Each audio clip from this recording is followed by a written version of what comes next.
set up. Look at that. You're live. All right. All right.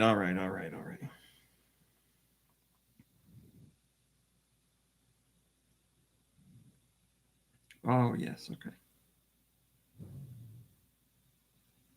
Okay. All right. Now, damn it. I was sitting here and I was like, make sure you do the tweet, Kevin. Did I do the tweet? Oh, I did do the tweet. I just didn't tweet it out. Did you do the tweet? Yes. Yes, I did. I forgot that I wrote the tweet. Are you okay? Listen, it takes a lot. It takes a lot to be the podcast man. That's my title, podcast man.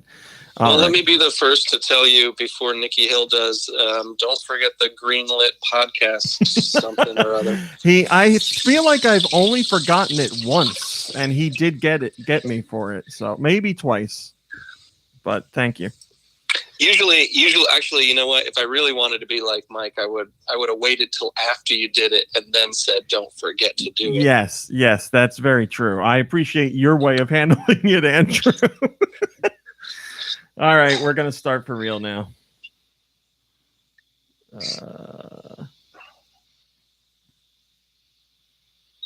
Is someone not muted?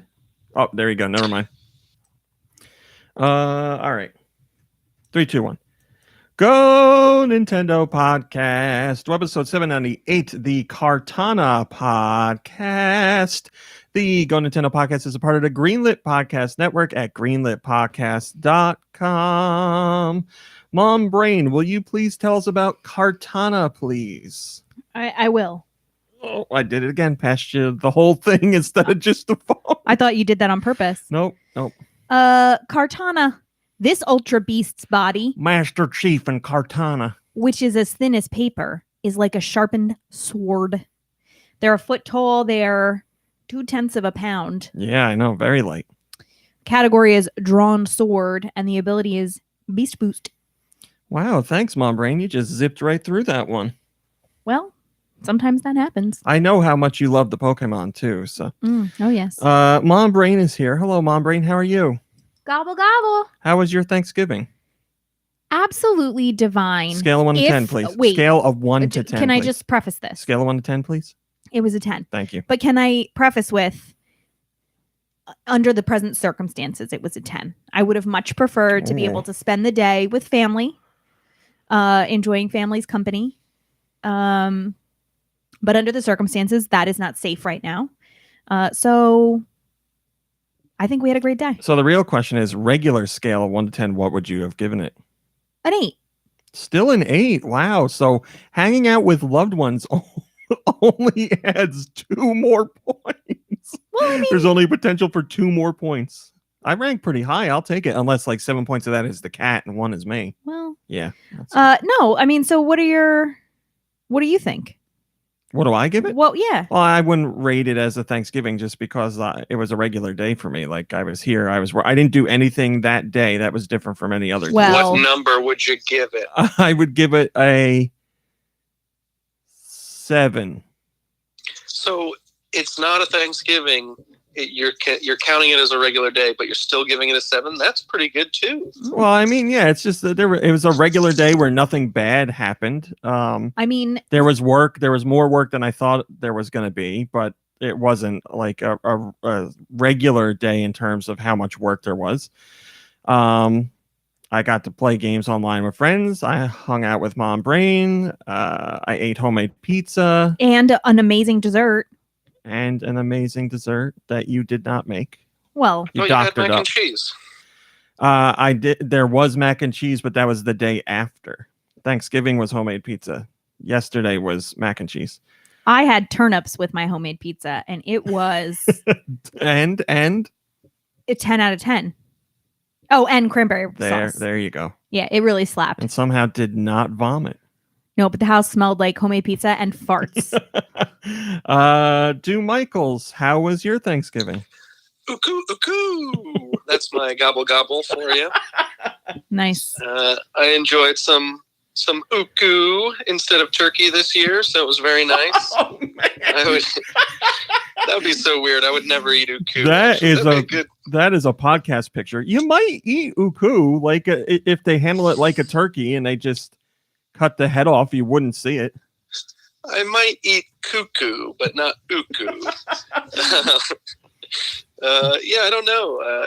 I guess it depends how it's prepared, and if it's served without the head and without the breasts. But anyways, I'm thankful for the Zelda series giving me weird stuff like that to talk about. But yeah, it was a very nice Thanksgiving. Same kind of as you, Mom Brain. Not traditional, not exactly how I prefer to be spending a holiday such as this, but it was still wonderful. So well, that's thanks for good asking. to hear. Nikki Hill, how was your Thanksgiving? Oh, hey. It was all right. I bought a bunch of stuff, and I cooked it for myself, and I ate it for myself, and I did all right.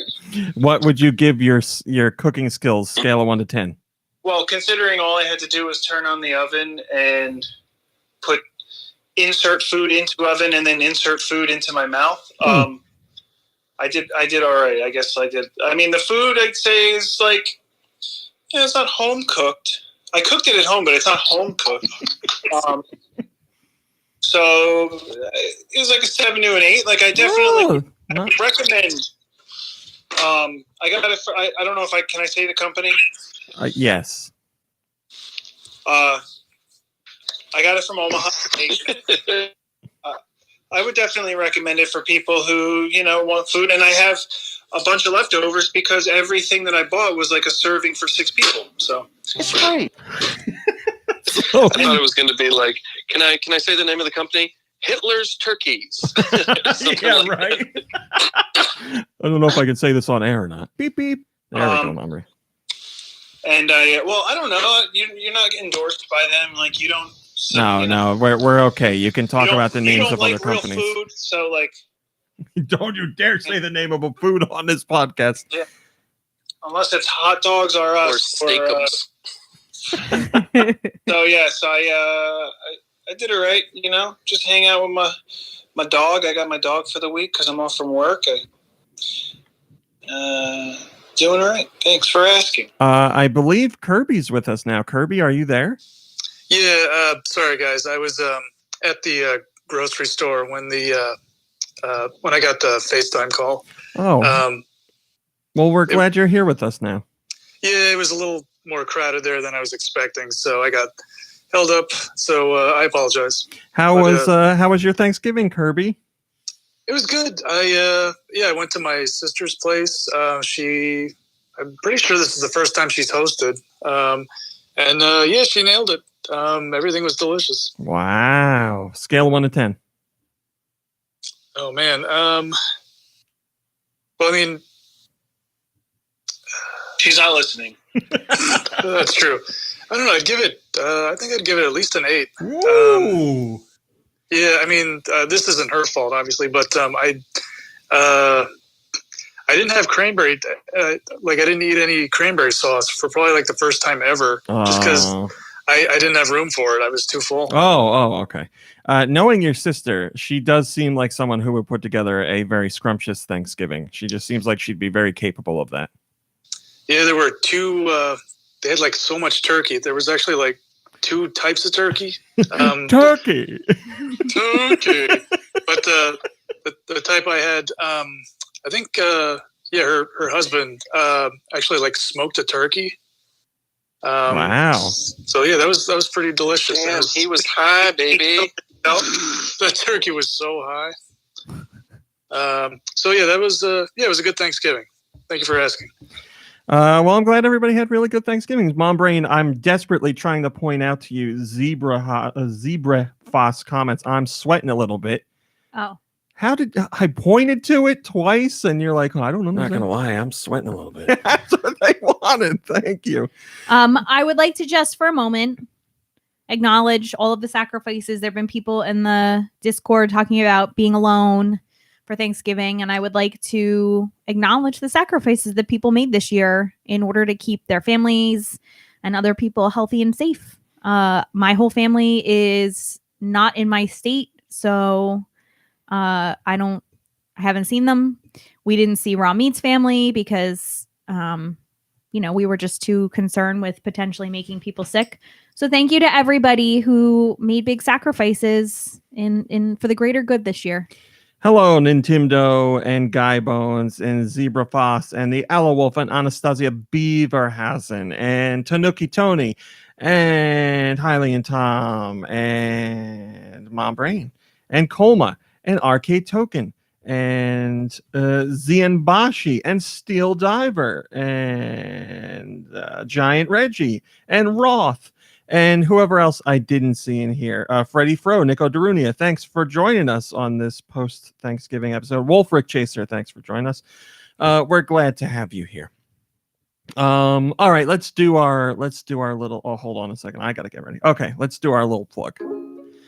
Zelda and Chill 2 features new remixes from Nintendo's beloved Legend of Zelda franchise. Mikkel returns with instrumental arrangements of classic and modern Zelda music and his signature lo-fi hip-hop beats. Along with that, Game Chops has returned to Bandcamp to offer a limited edition colored vinyl for Zelda and Chill 2. This album will be pressed on heavyweight vinyl in a beautiful translucent aquamarine. Every song has been remastered with an all-analog signal path for incredible sound quality.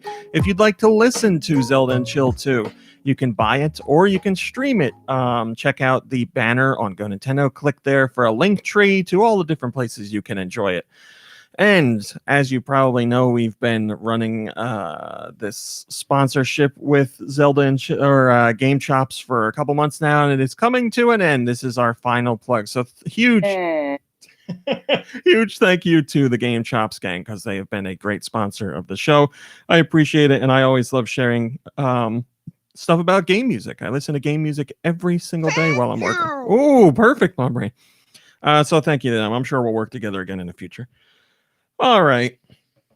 There's a couple things I want to talk about before I get into news as usual, and one of them is related to video games. It has been absolutely nuts for a few weeks now, but this last week in particular.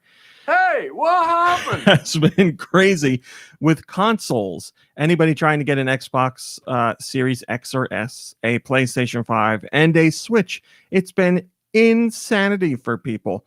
In one of our group chats, I had shared a picture of people who were outside of GameStop who were lining up to buy I believe it was more for PlayStation 5 than Xbox Series X, but they were lining up for one or the other systems, and GameStop locations only had a very limited amount to go around. I guess it was Black Friday morning. And someone had brought, Mom Brain, I don't think I showed this to you. Someone had brought a full inflatable mattress to GameStop. So they got in line and took a whole square to lay out a regular. Wait, was that inflatable? I thought it had a headboard and everything. I would imagine it was inflatable. I don't remember seeing a headboard, but I'm gonna have to go back to look at the picture now. It looked inflatable to me. I mean, they do have inflatables that do have giant pillow, backs or whatever, so that you can sit up. Do they really? Yeah, they're luxurious. Well, I mean, this one looked pretty luxurious in general, but I didn't know they went that far. Michael's, your comment was man, people are so crazy or something, right? Well, I just look. I know we camped out for the Wii, but first of all, it was all of us as friends in New York City for the Wii for one night. This was a PS5 for over the Thanksgiving during COVID-19. Yeah. I mean, sorry, order it online. You don't have to do that. And if you can't get it online, you missed out. You should have known. You had the wherewithal to go out there 3 days early to bring all this stuff and set it up like your bedroom, and you couldn't order it online during this time. I think that's. I thought it was ridiculous, personally. But I agree. Right now, I wouldn't be looking to get because of the pandemic. I would most likely not go out to sit in line with people. Although, to be fair, the guy with the bed definitely has 6 That's feet what I in was thinking of. That's what I was thinking. It would keep people away. The bed is I mean, keeping what do you people want away. to do? Do you want to have your friends over to your house, or do you want to have them outside of a GameStop where everyone can be socially distant? And I love the sign on the door of the GameStop was please socially distance yourselves, and like everyone was cramped together. Nikki Hill, I'm looking at the picture now. The man does not have a headboard on the bed, although the brick wall behind him gives the optical illusion of a headboard. He's using the building and the window as his headboard. He has the pillows up against that. Has the opportunity, like a little shelf there to put like e-cup and stuff like that, right? He is, man, the guy's great. He is stretched out. He is definitely 6 feet away from the other person who is next to him, who I'm guessing is sleeping, but may be dead. I'm not sure. But he's got, it's like a it's like definitely bedroom. A sleeping bag on the hard concrete. I love it. Say that again, Nikki Hill. I'm sorry. I said it definitely beats a sleeping bag on the hard concrete. Oh I if you're gonna go out to sleep outside in a line to get something, this guy did it. I feel like when we did it, I feel like I had my my Thermarest, like a little tiny inflatable like sleep mat for camping, and I remember being really comfortable. Hello, Rat Mastered. Hylian Tom says, a luxurious console camping experience. Listen, I'm a fan of video games. I'm a fan of camping. I wanted to combine them.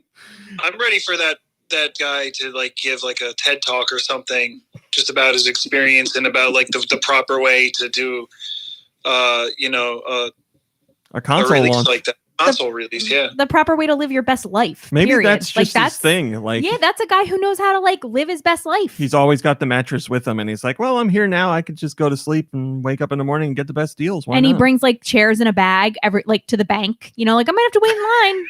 Yeah, any store he goes Right? to, he sleeps outside of it or brings chairs and bags for inside. What if he had to give up all of his like belongings just so he could pay for the PS5? So he doesn't even have a home. That is his bed, and he just travels. That's where he lives now. He just plugs the PS5 into the socket that's on the outside of GameStop. He goes inside and just plays like the free demos of the games, and like that's him gaming during the day. Oh man, we got to interview this guy and see what his story is. Hylian Tom says, I camped with my dog for a Wii pre-order in October 2006. We were there for over 10 hours. Had several GoNintendo Podcast episodes on my iPod. Well, that's the way to do it. I have waited in line overnight for consoles. I haven't slept outside just because I'm a night person, so I stayed up. But I did it for the PS2. I remember in particular, I was at Walmart for the PS2. I don't remember. I think the situation was I had gotten my PS2, but a friend had not. And I went with them because they were like, well, I guess we could check Walmart. And we went to Walmart and there was already a line the night before, but it wasn't too long. And they were like, well, I'm going to stay. And I was like, yeah, I'll stay with you. That's fine. So we hung out there and we met some nice people online, and that was that. But other than that and the Wii, I've gone to midnight launches for everything. We like the GameCube and was it the Wii that we slept there? No, we didn't sleep outside. Was it Miyamoto? Yeah. No, that was when we saw Miyamoto. Hello, Rock. I have very fond memories of that night. It was I remember it well. It was we did a podcast episode there. The Miyamoto night? Yeah. Yes. Very fond memories. Yeah, it was fun. I mean, it's not something I would want to do every week. And JTS brought jerky, and every time the bag was opened up, all I could smell was hot dogs.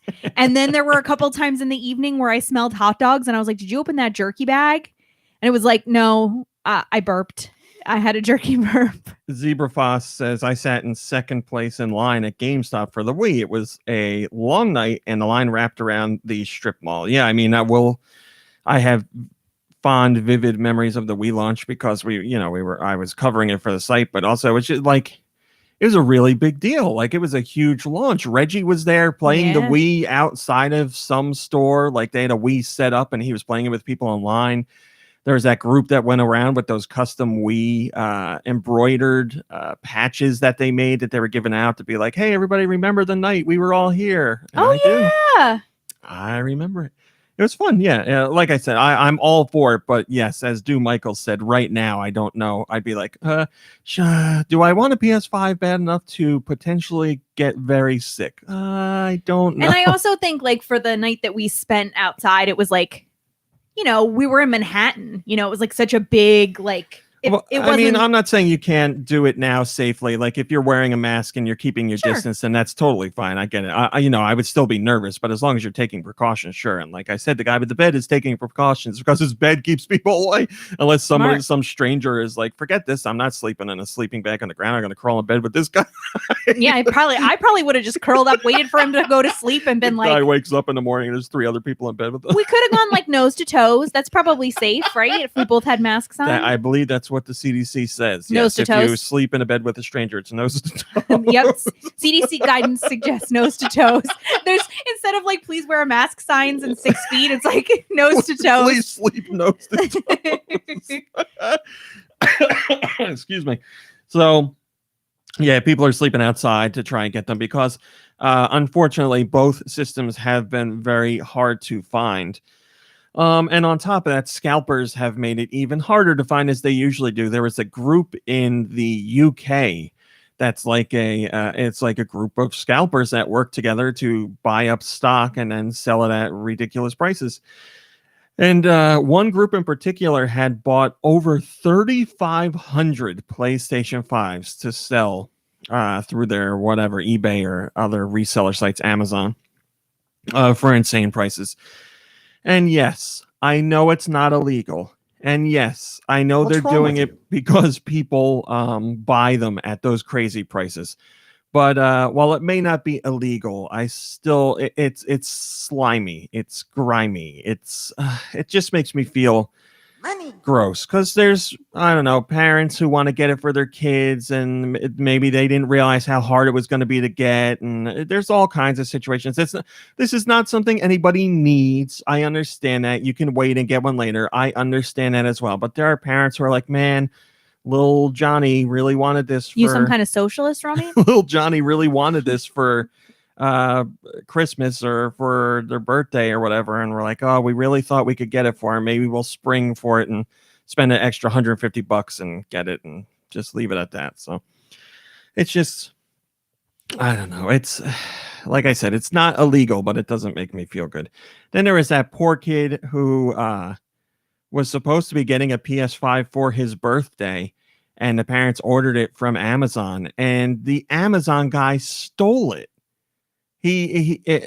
There was footage of him once they figured out what happened. There was footage of him at the warehouse taking the PS5 and putting it in his personal car and stealing it. And the last that I checked in, the family still hadn't gotten the PS5 because they don't know where the guy took the PS5 after. The guy took the PS5 to sell it to somebody else, obviously, and make a profit. So the PS5 is gone. And originally Amazon to the family was like, oh, you can have a gift card. And they were like, no. For $5. Yeah, right. A $5 Amazon Music credit or something. I thought you were going to say the kid got like, a box full of like rocks or used condoms or something. Well, Kirby, it's perfect that you're saying that right now because it is an excellent segue to what else happened to people. People who ordered the PS5 from Amazon in the UK, some of them ended up with instead air fryers, foot massagers, and cat food. Meow. Luckily, though, with all those other packages, they were all. It still left them with much more shelf space than the PS5 would have. That's right. I could fit an air fryer, a foot massager, and all this cat food on one shelf, whereas the PS5 would take up the whole thing. Tasty. Yeah, people got their boxes and they had like how Amazon sends the boxes with the blue and black Prime tape. And they were like, that's odd for this kind of package because it's a big ticket item. Usually you get, food items or little small purchases in boxes like that. And they open it up and they find cat food inside. And they're like, what the hell? Although someone did get dog food. So it wasn't just cat food. But Amazon was like, we have no idea how this happened. We're going to look into it. And obviously they still don't know how it happened. And those people don't have their PlayStation 5s. Amazon isn't like, oh yeah, our mistake. Here they are sitting in a corner. They have no idea what happened to them. So these poor people are just out, which sucks. I thought my Amazon situation with the PlayStation 5 was bad, but clearly people have had it much worse. What's also bad is that somebody bought an air fryer and this giant tower isn't cooking anything. Like it's sitting there for hours and their chicken's not getting heated. I was going to say, how many people do you think got the PS5 instead of an air fryer and they try to use it as an air fryer? They're like, this slot is so tiny. What do I put in here? Tortillas? One French fry at a time. It's so quiet. Is it even on? I don't even know if a French fry would fit. I'm trying to think of what food would fit in that slot. It'd have to be tortilla. It's one slice of cheese. You can put Do you think anyone's tried air frying their cat food? I have cat food and an air fryer. Well, we did Mango Jojo, or we did whatever JoJo's, and next week we'll do air fried cat food. Okay. Let's see if the cat eats it. Here he goes. He's sniffing it. Ooh, a delicacy. And on top of all that, the Switch is still incredibly hard to find. 3+ years later, the system is still selling out. Nintendo upped production by 30%, and the thing is still sold out. And the bundle that they did this year is one of the bundles that they did in previous years. A Switch, Mario Kart 8 Deluxe, and 3 free months of Switch Online. You get all that for $300, which is a really good deal, because normally that would cost you, what, $370, somewhere around there? And it sold out like crazy, and all other versions of the Switch sold out. It's unbelievable. For $1. So the Switch set records recently for sales for the United States, and they upped production to try and get ahead of what they know it's going to be a big holiday season for them, and it's sold out already. I'm sure they have more units coming, but it's sold out. Their numbers for November and December are going to be astronomical. It's just so crazy that after 3.5 years, this system is still going like this. It's got to be at 70 million units sold so far. It has a very good shot at least matching the Wii, but the way things are going, it could surpass the Wii, which it's just nuts. I am impressed. Me too, buddy, or was, whatever the hell your name is. I don't know if Nintendo's doing a restock of that special bundle as they lead into the holiday season, because I know they wanted to get that out for Black Friday. But I've had some friends who are looking for a Switch, and I was looking for them as well, or I was looking to help them. And every retailer I can think of, and that's in store and online, is sold out. There was like a couple Switch Lights when I originally looked one day ago, and now everywhere I looked, those are gone too. Everything's gone. They're gone. You got to preparing for that second wave, baby. Want to be occupied. I got one of those Mario Kart ones. I waited. I waited until midnight the day that they were supposed to launch, and then none of the stores. I think it came up on Best Buy, but like you couldn't buy it yet. But it said it was available. Mm-hmm. GameStop, Best Buy, and Target. It all said coming soon, and I woke up at like 4 a.m. and I bought one. I ordered it and I picked it up at the store. Well, you are one of the very lucky few. That was the beginning of the week, though, like when they first went on sale. Yeah. I was looking. I didn't know you were looking for people, because I mean. Well, I didn't know I was going to be looking for people until Wednesday, and that was Wednesday night, so it was already late. Like the only one that had one was GameStop, but they were forcing it in a bundle with other stuff. It was like, get that Switch plus, some third-party controller that you don't want, a screen protector, and some other game, like last year's NBA game. And they're like, here it is, $700. I'm like, no, nobody's going to buy that. But people did. That's gone now, too.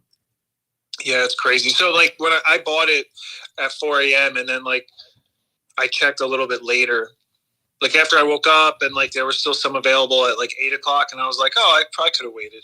And then by like 10 o'clock, I think they were pretty much gone. But I don't know. That's what I've been doing. Anytime something launches, I'm like waiting for the minute that it's supposed to launch, just to try to grab it, because they go fast. Yeah, Walmart. Did you buy it as a collector? Or?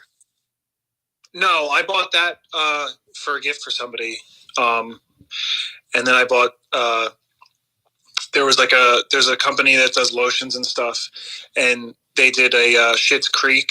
That's the name of the show. I'm not cussing. Yes, thank you.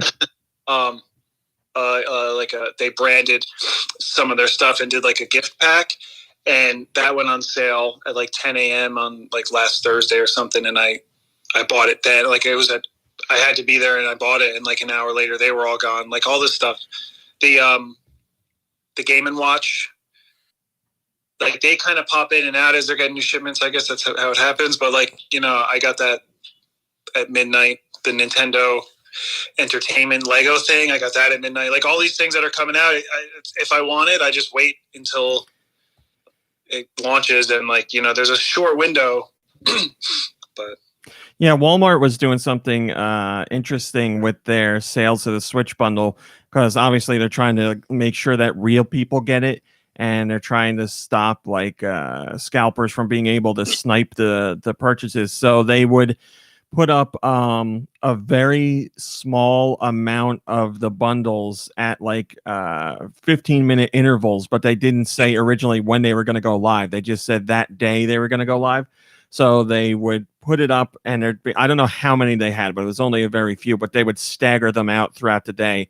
So more people had a chance. It'd be like, okay, new stock coming in 15 minutes. And usually the snipers and stuff like that are all automated and ready to go for when these things open up. But because of the way it was small stock and 15-minute increments, it helps actual customers get in there and buy stuff. So there weren't many to go around each session, but real people were getting them, which is good. So they're trying, but yeah. Well, the other thing, all the online, like, well, not online, but all the stores that were selling it like through their websites, I guess, the Game & Watch, you can only buy one. Yes. Yeah. Per credit card or per address or something. So like, I don't understand. You go to eBay, people have a photo where they're selling a stack of those things. They must have like somebody on the inside at like that store.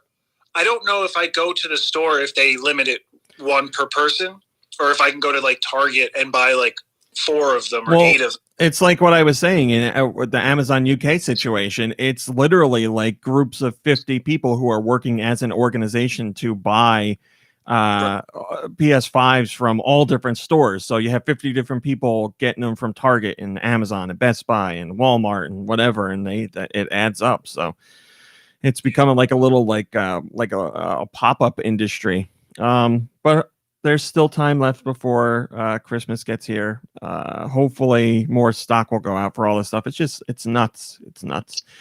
If you wanted a PS5 or an Xbox or a Switch, hopefully you have one by now, or hopefully whoever you're hoping gets one for you will have it for you on that day. But hang in there. I know it's rough, especially with the Switch because it's been out for so long. But it is what it is. It's good for Nintendo, obviously, to have this issue. I'm feeling so great. Thanks, Josh, I was just going to get to ask how Josh's Thanksgiving was. Yes, Josh, how was your Thanksgiving? No, not at all. Josh, that's not an answer, Josh. Are you all right? Thanks. Very cool. Oh, it was very cool? You had a good time at Thanksgiving, Josh? Sorry, I wasn't listening. Thanks, Josh. Always a pleasure. Sure, whatever. Very quickly, I also wanted before we hello to my fans. Yeah. Okay. Very quickly before we get into news, I just wanted to say I watched some of the episodes of Saved by the Bell, the new Saved by the Bell, and I like it. It's way better than I thought it was going to be, and I legitimately laugh at the episodes. It's not like, oh, that's funny, that's smart. Like I laugh. They make me laugh. I am honestly surprised. Peacock has the first episode for free. So if you don't know if you are going to be into the show, you can watch the first episode for free and see what you think. And then if you like it, if you want to watch the rest, you have to get a subscription to Peacock, but they're doing a 7-day free trial. And the episodes are like 25, 26 minutes. So you could easily watch all of the first season in a week if you really don't want to pay. So you can do it that way. But yeah, I want to know what you guys think. I know you were saying you would check out the first episode since it's free, but you haven't done that yet, right? Yeah, I haven't done it. I'll get around to it. As I really loved Saved by the Bell. Don't think I didn't watch every episode all the way through the college years, and I even gave the new class a shot. I'm just not excited to watch this. I know that you said it's worth watching, so I'll definitely check it out, but I just don't have the enthusiasm to do it, but I will get around to it. Now, I also watched Saved by the Bell, and I watched the college years, and I also watched some of the new class. And while we love that show or that series or whatever franchise, whatever you want to call it, I think we can both agree that it wasn't good. It was good, bad. Yeah, certainly not. But certainly the funny part good. is the new show is like legitimately good. And it's surprising, and I like that you're saying you love Saved by the Bell, but the thought of a new show that is actually good, you're like, oh, I don't know. But it takes away some of the charm of the good badness, I guess. I bet it does. Well, here's one example of how, and I haven't even seen it yet, but how the new show is still good bad. Zach Morris, apparently, not only is he a governor now, but his son's name is Mac. Now, why does no one else think that's nuts? Zach Morris and his son named Mac Morris, and his Zach Morris is a governor. I mean, this is ridiculous. Does Mac have wit? I was going to answer that seriously, and then I got what you're doing. I don't like Zach as a governor. Yes, that's crazy, but it's funny for how it works in the storyline. Zach being governor is like the impetus for the whole series. Like, I don't want to spoil things, but that is very important to the story. Is it because he was so popular that he had to take his popularity to the next level and be elected governor? Basically, the story is about how Zach was so popular and he gets whatever he wants, but is not qualified for it in any way. But he gets by on his charm and his looks. It doesn't take a genius to figure out how he did it. He timed out and he changed all the ballots. Yeah, that's right. Yeah. So, like the governor thing, I get. I just don't get why. You're blown away by his son being named Mac?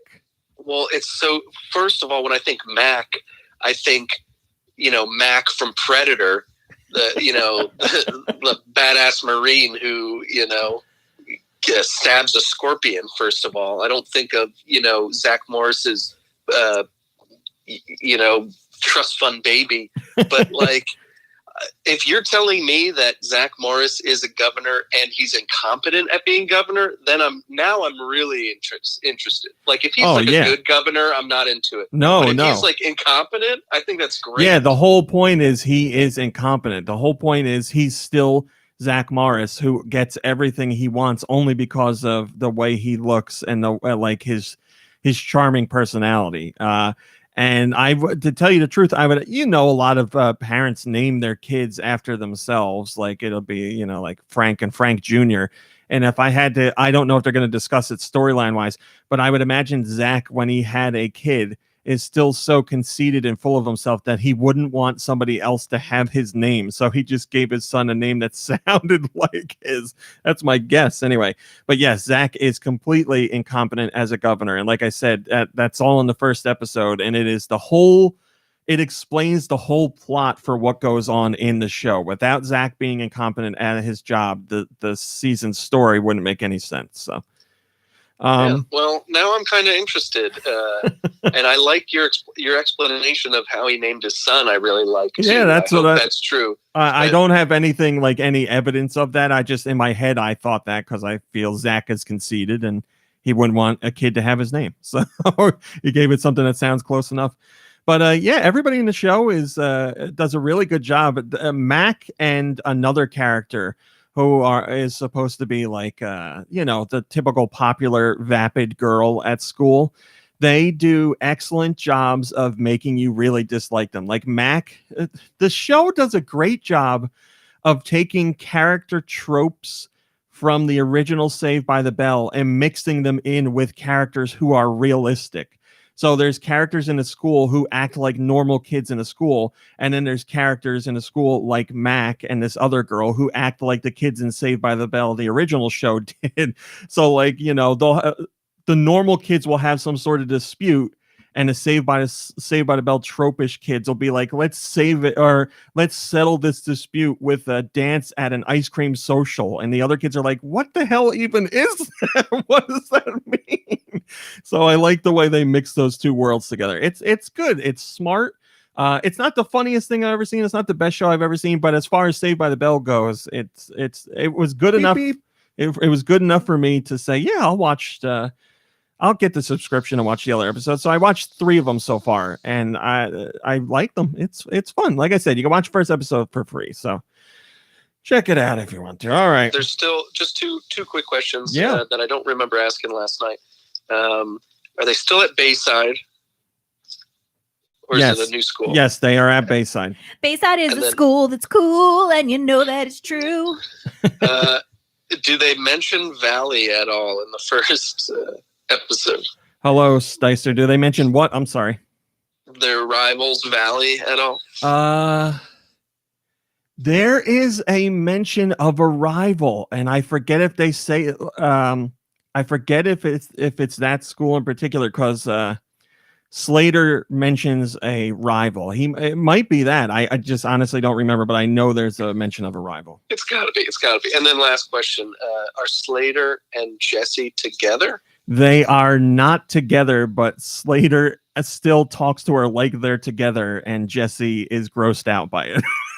Oh man, this actually sounds pretty good. I'm Yeah, the actually whole- very intrigued. The best part about the show is the guy that is the guy that's the head writer and the guy that put the show together is the guy that does the podcasts with Mark Paul Gosselaar, and he is such a Saved by the Bell aficionado. He knows everything about the show inside and out. So there's tons of stuff that, you know, real hardcore fans of Saved by the Bell will pick up on. Hello, Cumulative. Good to see you. You know what's funny? I'm sorry. Go ahead. On Thanksgiving, I was watching the parade, and I was watching the like live streaming one. And AC Slater was hosting it from his home, and he was talking to his daughter, and he called her mama. And I was like, I don't think so. Go ahead, I like Kirby. to think that that he came up with that. You know, that wasn't originally in the script. Yeah, it's just right. how he talked, and then that just kept Yeah. with the character. Kirby, what do you want to say? Oh, I was just going to say, I might. Am I the only one here who didn't really watch Saved by the Bell? I think Yes. I might be. Nikki Hill, did you watch? I don't remember it, obviously, but yeah, I did watch it. But I don't know if I'm serious or I'm joking about it, but I did watch a lot of California Dreams. I watched that only because my sister watched it. I'm very familiar with that show. It was basically the same show, except because they had a band. Yeah, and they always had Well- it. And Zack Attack came around to compete with California Dreams. Probably not. But the band thing was always a storyline in that one. I gotta look up that theme song for California Dreams. Because I don't remember it, but I'm Don't sure it'll wake come me right yeah, up. that's the only thing I remember about the show. Don't wake me up, 'cause 'cause I'm dreaming. Oh California my dreams. back. That's amazing. So amazing. And I live out here now. I gotta start like putting that on my MP3 player. I don't know if I said MP3 hello players? to Santiago. I want to say hello to Yeah, Santiago. you got to put that on your Zune. Sticer, also thank you for the audio comment. Sticer says the audio quality is so good when I'm listening to the audio version of My Brain does the beep beep. I genuinely can't tell if it's raw meat or the soundboard. Beep beep. Beep beep beep beep. Beep beep. Beep beep beep beep. Who's who? Not gonna lie, I'm sweating a little bit. I am beep, beep. Actually. All right, hit me with that jingle. We got to get some news. Retrograde amnesia is a company. No, that's not right, Mom Brain. I was in That is autopilot. not correct. There we go. That's funny. All right, what do we got this week? Oh, we're starting off with something fun right off the bat. So, as far as sales charts go, the year is pretty much done. Nintendo's major games are out there for this season. There's not going to be anything that comes out in between now and the end of the year that's really going to rush the sales charts and make a difference in the top 10. So, we have in Japan the top 10 best-selling Switch games of 2020. Again, we know there's still a month left in 2020, but this chart should be how things end this year. So all of you on the podcast, if you would like to play, I'm looking for guesses for the top 10 best-selling Switch games in Japan for 2020. I'm going to say Animal Crossing. Animal Crossing, Kirby, you're starting it off excellently, is number 1. So I win. So I win. What'd you say, Nikki Hill? Origami King? No, not in the top 10. I quit. No. Dragon Quest. Pokemon. This game is stupid. Okay, I heard Du say Pokemon. Yes, Pokemon Sword and Shield is number 4. What did you say, Mom Brain? Dragon Quest. Something? Dragon Quest is not in the top 10. Monster Hunter. Monster Hunter is not in the top 10. You have named 2 franchises that did not come out on the Switch this year. Okay, well, I'm out. Remember, these are only... Link's Awakening? no, Link's Awakening is not in the top 10. Oh, they don't like Zelda, the Japanese, right? Yeah, they don't like it nearly as much as we do. Was there some sort of Fire Emblem game that came out? When did that... Fire Emblem's not on here. I'm trying to think of when that came out. It might have been last year. I'm not sure. Nikki Hill, you're familiar with one of these games recently. Okay. Sounds good. Clubhouse games? Oh, there's one. Clubhouse Games is number 6. Yes. Oh, you mean Solitaire and 50 other games. But that is actually not the game I was talking about, Nikki Hill. Solitaire and 50 other games. Oh, man, that's what they should have named it. No, Nikki Hill, do you have another guess? I'm specifically talking to you. Well, I'll bring Mom Brain in on this as well. Why? That should seal the deal. It's games we played. You two are familiar, yes. Ring Fit. Ring Fit Adventure. Yes, that's number 2. Are these only Nintendo published games? They are not. This is just the top 10 Switch games in Japan for 2020. This is a long shot, but Streets of Rage 4? Streets of Rage 4 is not on here, no. I don't know how well that's sold in Japan, to tell you the truth. Where it's like called Boo. Do Michaels, let's play this little game. What is Streets of Rage called in Japan? Biohazard. Close. Bare Knuckle. Ah, yes, Bare Knuckle. All right. Number 1 is Animal Crossing. Number 2 is Ring Fit Adventure. Number 3 is Mario Kart 8 Deluxe. It's one of their evergreen titles. Number 4, as Du said, is Pokemon Sword and Shield. Number 5 is Smash Brothers. Number 6 is Solitaire and 50 other games. Number 7, Super Mario Party. Number 8, Super Mario 3D All-Stars, which I'm really surprised nobody guessed. Number 9, Minecraft. And number 10, Splatoon 2. Just to point out, these are retail sales. This does not include digital numbers, of which there are millions, to be sure. Tanuki Tony says, wow, Ring Fit at number 2 and above Pokemon. Insert joke about keeping Rings Fit here. Cool to see worldwide games on there. I loved 42 all-time classics on the DS, so I was really excited to see worldwide games, but I feel like a lot of people passed over it. Well, you were wrong. Now you know a lot of people didn't pass over it. Number 6 for the year. That's very good. And as we've said before, retail situations in Japan are much different than they are here. The Japanese people much prefer to buy their games physically than we do over here. While physical is still popular, digital is a much bigger thing here. It's growing in Japan, but here digital is super popular. Whoa. Are you okay? I am now. It finally happened. Oh, boy. After years. And it might be. He got hair where there was no hair before. It might be decades. Let's see. I'm going to look this up. What was that for? He got hair where there wasn't hair before. Let's check this out. What year did this come out? Oh my God. Yeah, it's been over a decade. Over a decade later, it has finally happened.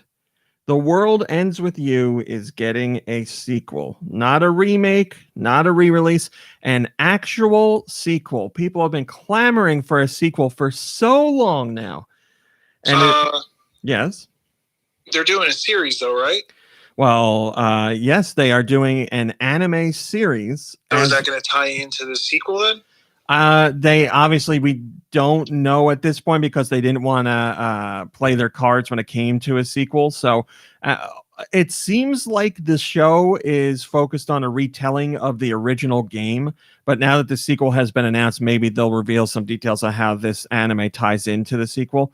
Or they call that a restart? It would be it would be a little awkward to have a anime coming out for the first game while a sequel is coming out for consoles. Like, I know it's all the same franchise, but this is called Neo. The World Ends With You. It is, again, brand new. There's a trailer for it. It's coming to the Switch summer 2021. So this has been in development for quite some time. There were some instances there where people were like, it seems like they really are doing a sequel to The World Ends With You because they're doing things with the IP and they're remembering anniversaries and they're kind of talking about it a little bit and why bother re-releasing the original game on the Switch if you're not doing a sequel. And it turned out all that discussion was true. Obviously, it stays in line with the first game. The official description says, explore a stylized recreation of Shibuya as you take on the role of Rindo to battle for survival and unravel the mysteries of the Deadly Reapers game in this new action RPG for Switch. Kirby, you played it, didn't you? The original? I did, and I played through the whole thing. It is. It was a fun one. Very, very different, especially for that time. Originally launched on the DS and then made its way to other platforms. So made it to mobile devices. Came out on Switch and PS4 as a remake. I believe PS4 as a remake. Maybe I'm wrong. But yes, we're finally getting a sequel. Also, very important. While I don't remember the man's name, the composer from the original World Ends With You has come back to compose for the sequel as well. He is the lead composer on the sequel. And everybody who's played The World Ends With You knows that it had a very unique and interesting soundtrack, especially, again, for that time. And that music is like a part of the game. So it's great to know that that guy's coming back. He used to work for Square Enix back then. He doesn't work for them anymore. He freelances for all different companies, but Square Enix asked him back to work on this sequel, and he said, sure. So it seems like they're taking it very seriously, which is pretty cool. Conan Giga says, holy shovel, I did not expect this at all. Finally, a Square Enix teaser that delivered. Yeah, there wasn't any, well, I guess there was a teaser site in Japan, but people thought the site was related to the anime that's coming up, but it turns out it wasn't. It's for a sequel game. All right, Mom Brain, let's do those other plugs now. We'll be back in less than a minute.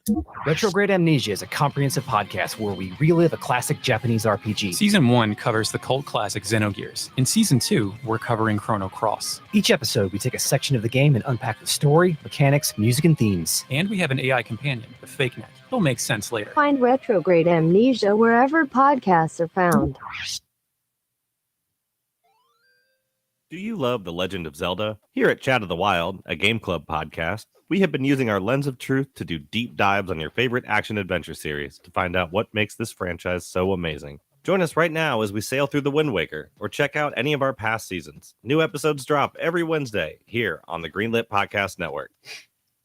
Josh, how do you feel about that? Another podcast has a cyber companion. I was about to say that. I think we found him a girlfriend. Oh! Yeah. Oh, he's singing to her. He's serenading her. That's none of your business. Well, you know, they have an AI on their show. We have an actual robot, like built from scratch. I'm a hardcore gamer. That's a hardcore gamer, yes. Most important part. That I went to college, which, as I've said before, Josh is completely different. Just like the robot that Screech built in Saved by the Bell. What was that thing's name? His name was Kevin. I knew that. I just wanted to hear you say it. Full circle, baby. Speaking of cyber stuff, Nintendo is hosting cyber deals, not as in cybersexual, just cyber. Cybersexual. I am a cybersexual. So, We are Sal? we SAL, yeah. We have a whole bunch of deals going on the Switch eShop from a whole bunch of big name publishers. Some of the games are up to 70% off. Let me tell you some of the best deals in here. What do we got? Marvel Ultimate Alliance 3, The Black Order, is 20% off. Link's Awakening is 33% off, as are a lot of other first-party games. Very rare that first-party games are on sale, but in honor of Black Friday and Cyber Monday and all that stuff, Nintendo is doing some offers. So if there's a first-party game that you want that you haven't picked up yet, you might be able to get a digital version for 33% off, like Xenoblade Chronicles 2, Super Mario Party. What other first-party stuff is in here? I don't know. Just take my word for it. There's other first-party stuff that's 33% off. But there's other games from third parties. Hades is 20% off. Just Dance 2021 is 40% off. Elder Scrolls is 50% off. What else we got? Monster Hunter Generations Ultimate is 60% off. The Outer Worlds is 50% off. These aren't just, like random eShop games. These are big name games that are discounted. Layton's Mystery Journey, Catriel and the Millionaire's Conspiracy Deluxe Edition is 40% off. The just released Burnout Paradise Remastered is 40% off. Deals on some indie darlings like Carrion, which is 25% off. What else we got here? The Long Dark is 33% off. Travis Strikes Again, No More Heroes is 50% off. Sega Ages Sonic the Hedgehog 2 is 25% off. Ruiner, which is a really cool game on a Switch eShop that nobody talks about. It's very what is it? It's very Blade Runner-esque, but also like much more violent, and it's got a whole cyberpunk aesthetic to it. Not that Blade Runner doesn't, but this is, much grimier. It's a really cool game, and it plays like it's kind of like Hotline Miami in that style, but way more intricate and much more level variety. It's a really cool game, and it's 50% off right now. The Wonderful 101 Remastered is 32% off. What else we got here? Oh, here's a really good one. Ni no Kuni is 70% off. That's a great deal. Shantae and the Pirate's Curse is 50% off. Mortal Kombat 11 is 70% off. Shovel Knight Treasure Trove, which is every Shovel Knight game in one collection, for 50% off. The absolutely excellent Bloodstained Curse of the Moon 2 is 35% off.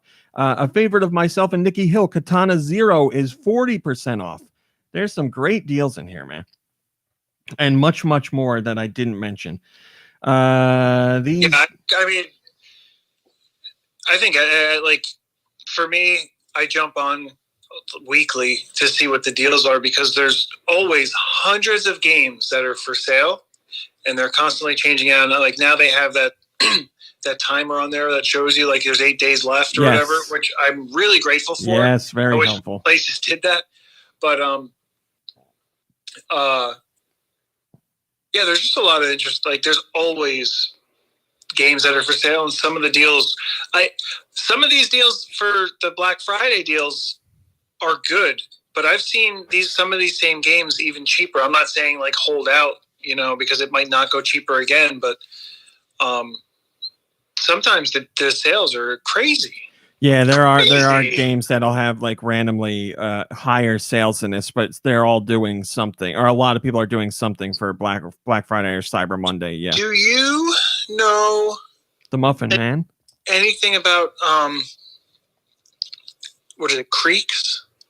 The game that the Machinarium guys or company only in passing. I've heard good things, but I don't know much about it. No. But that's actually on sale too. It's not like a super steep sale, I guess.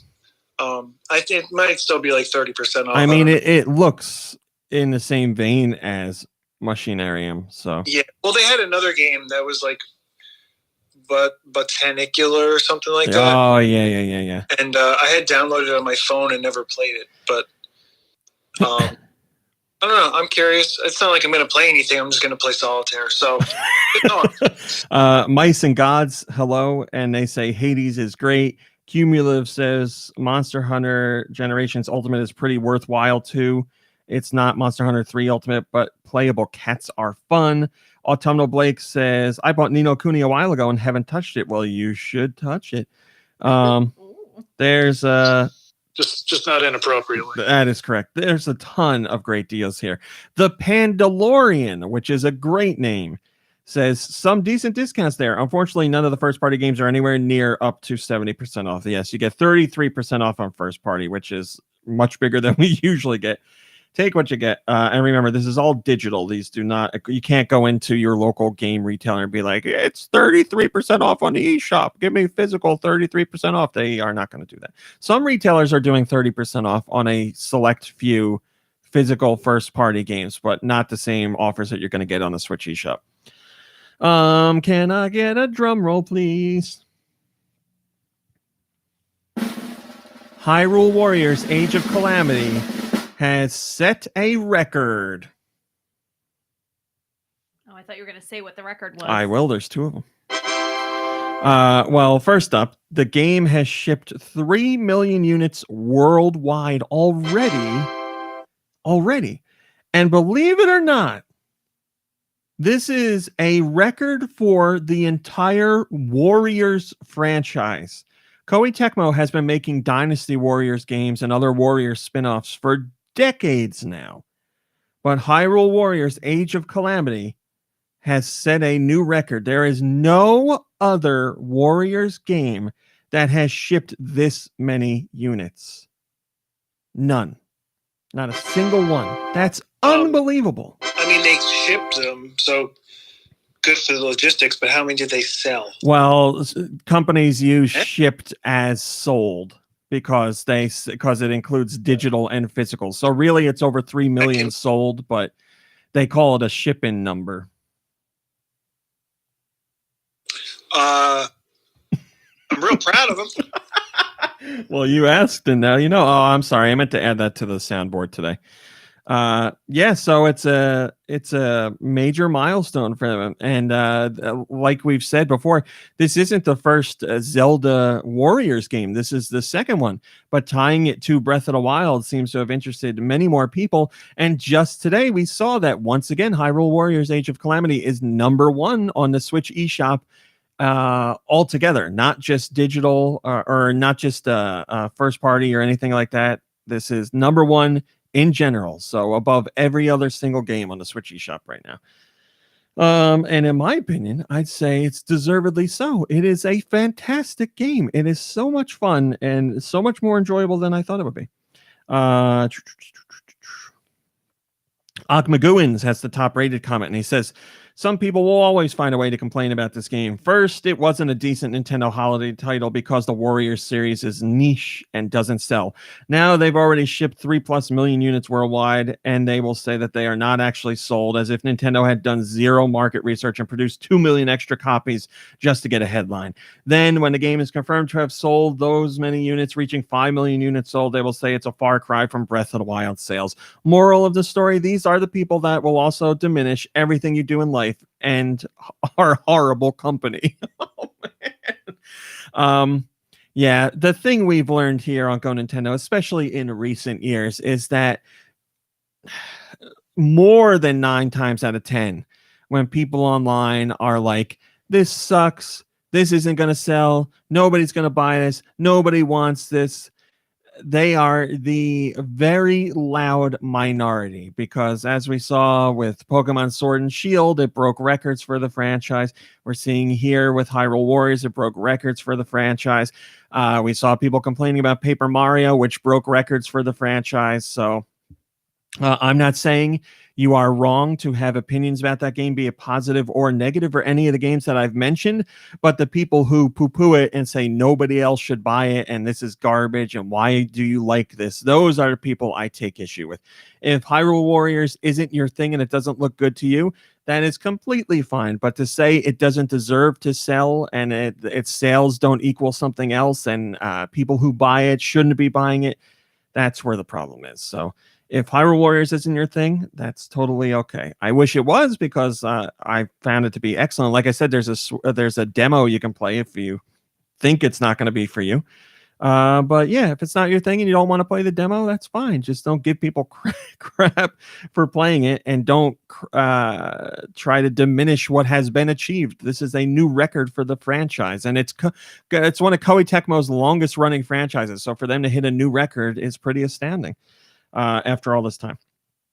Moving on. Super Mario Maker is being removed from the Wii U eShop. For those who don't know, the Wii U is a system that Nintendo did before the Switch. And 13 million dedicated... It's the middle child. 13 million dedicated fans bought that system. And one of the games they may have bought for it was Super Mario Maker. And if you're still on the Wii U playing Super Mario Maker, your life is about to change. The game will be removed from the Wii U eShop on January 13th, 2021. If you've already purchased it, you can still re-download it, but it won't be up for new sales. I almost lost my turkey hat. Then on March 31st, 2021, Nintendo will remove the ability to upload courses to Super Mario Maker. So they clearly are saying, listen, the Wii U did its thing. It didn't really do much of a thing. But there's 4 million people who bought that game on the Wii U, which is not a small amount. And they want those people to move over to Super Mario Maker 2 on the Switch. So if you haven't done that already, I would get on that before January rolls around, or just say your farewells to the original Super Mario Maker. Yeah, or before they take Super Mario Maker 2 off of there too. Well, that one will be okay. That one will survive past the Switch lifespan without a doubt. I don't. It's not going to last forever, but as long as the Switch is around and is a supported platform by Nintendo, then it will be okay. I think they should leave it there, and everyone who uploaded stuff has to remove their content. And it would be like make a whole new game out of it called Super Mario D Maker, and I think you would love that because you love D Makes, and it keeps it interactive. Super Mario D Baker. No, Super Mario Troy Baker. Who's picking up what I'm putting down? Total Henshin says. No, it doesn't work. Go ahead, say that again, Nikki Hill. No, I'd rather not. Wow. Total Henshin says they should at least heavily discount it. The only reason I could guess they wouldn't is they don't want to give any reason for people to not spend money on its more cumbersome sequel. I don't think they want people. They're not going to discount it because they're removing one of the most important features of the game on the Wii U version. I don't think they should be like, hey, we're yanking the ability to upload new courses on the Wii U one, so we're knocking the price down by 50%. Like that's one of the main mechanics of the game. That's why they don't want people buying it there. Important part. What? Perhaps that's the most important part. Mom Brain, do we have anything like that? Not like that. I mean, your words are as empty as your Not even soul. a right franchise. Not even a right franchise. I'll get there. It's coming. This is a perfect. Perhaps that was the most important part. Thank you. Is that what I sound like? All right, Mom Brain. Is that what I sound like? Here's our real test of you on the soundboard. Nikki Hill, maybe on purpose, but more likely inadvertently, gave us a perfect segue to the next story, which is about Resident Evil Revelations. Thanks for noticing. Natalia, the sleuth. Yeah, you did it. That is exactly what I'm looking for, because this is a rumor That was so uncomfortable. about Resident Evil Revelations 3.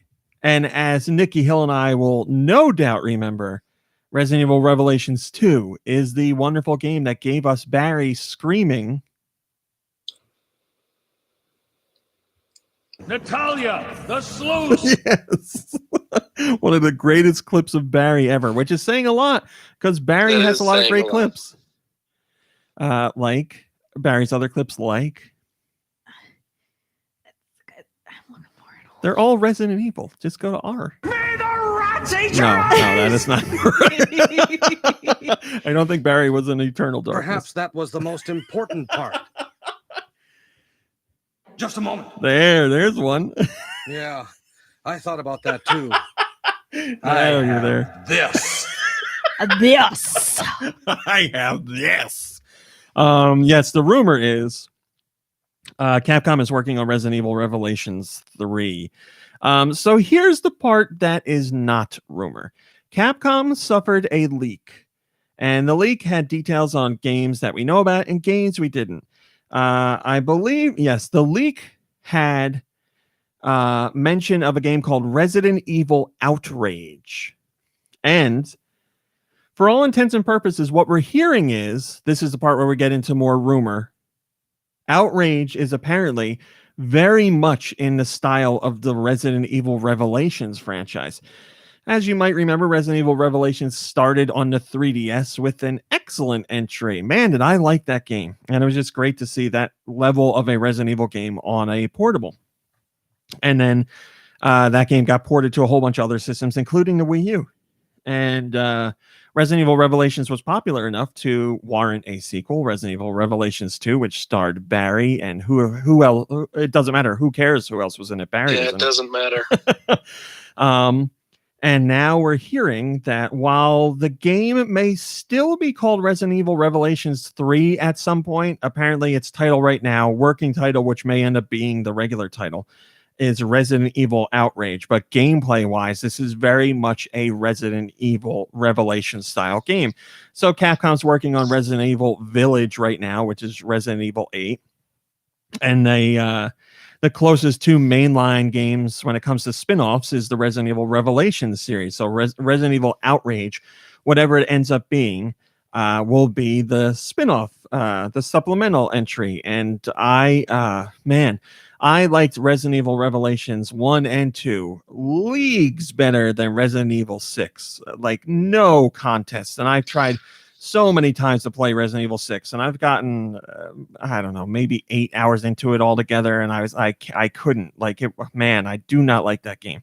Yeah, well, I mean, does anyone like Resident Evil 6? I don't think I've ever heard, like, anyone say anything like... I don't think Resident Evil fans like it.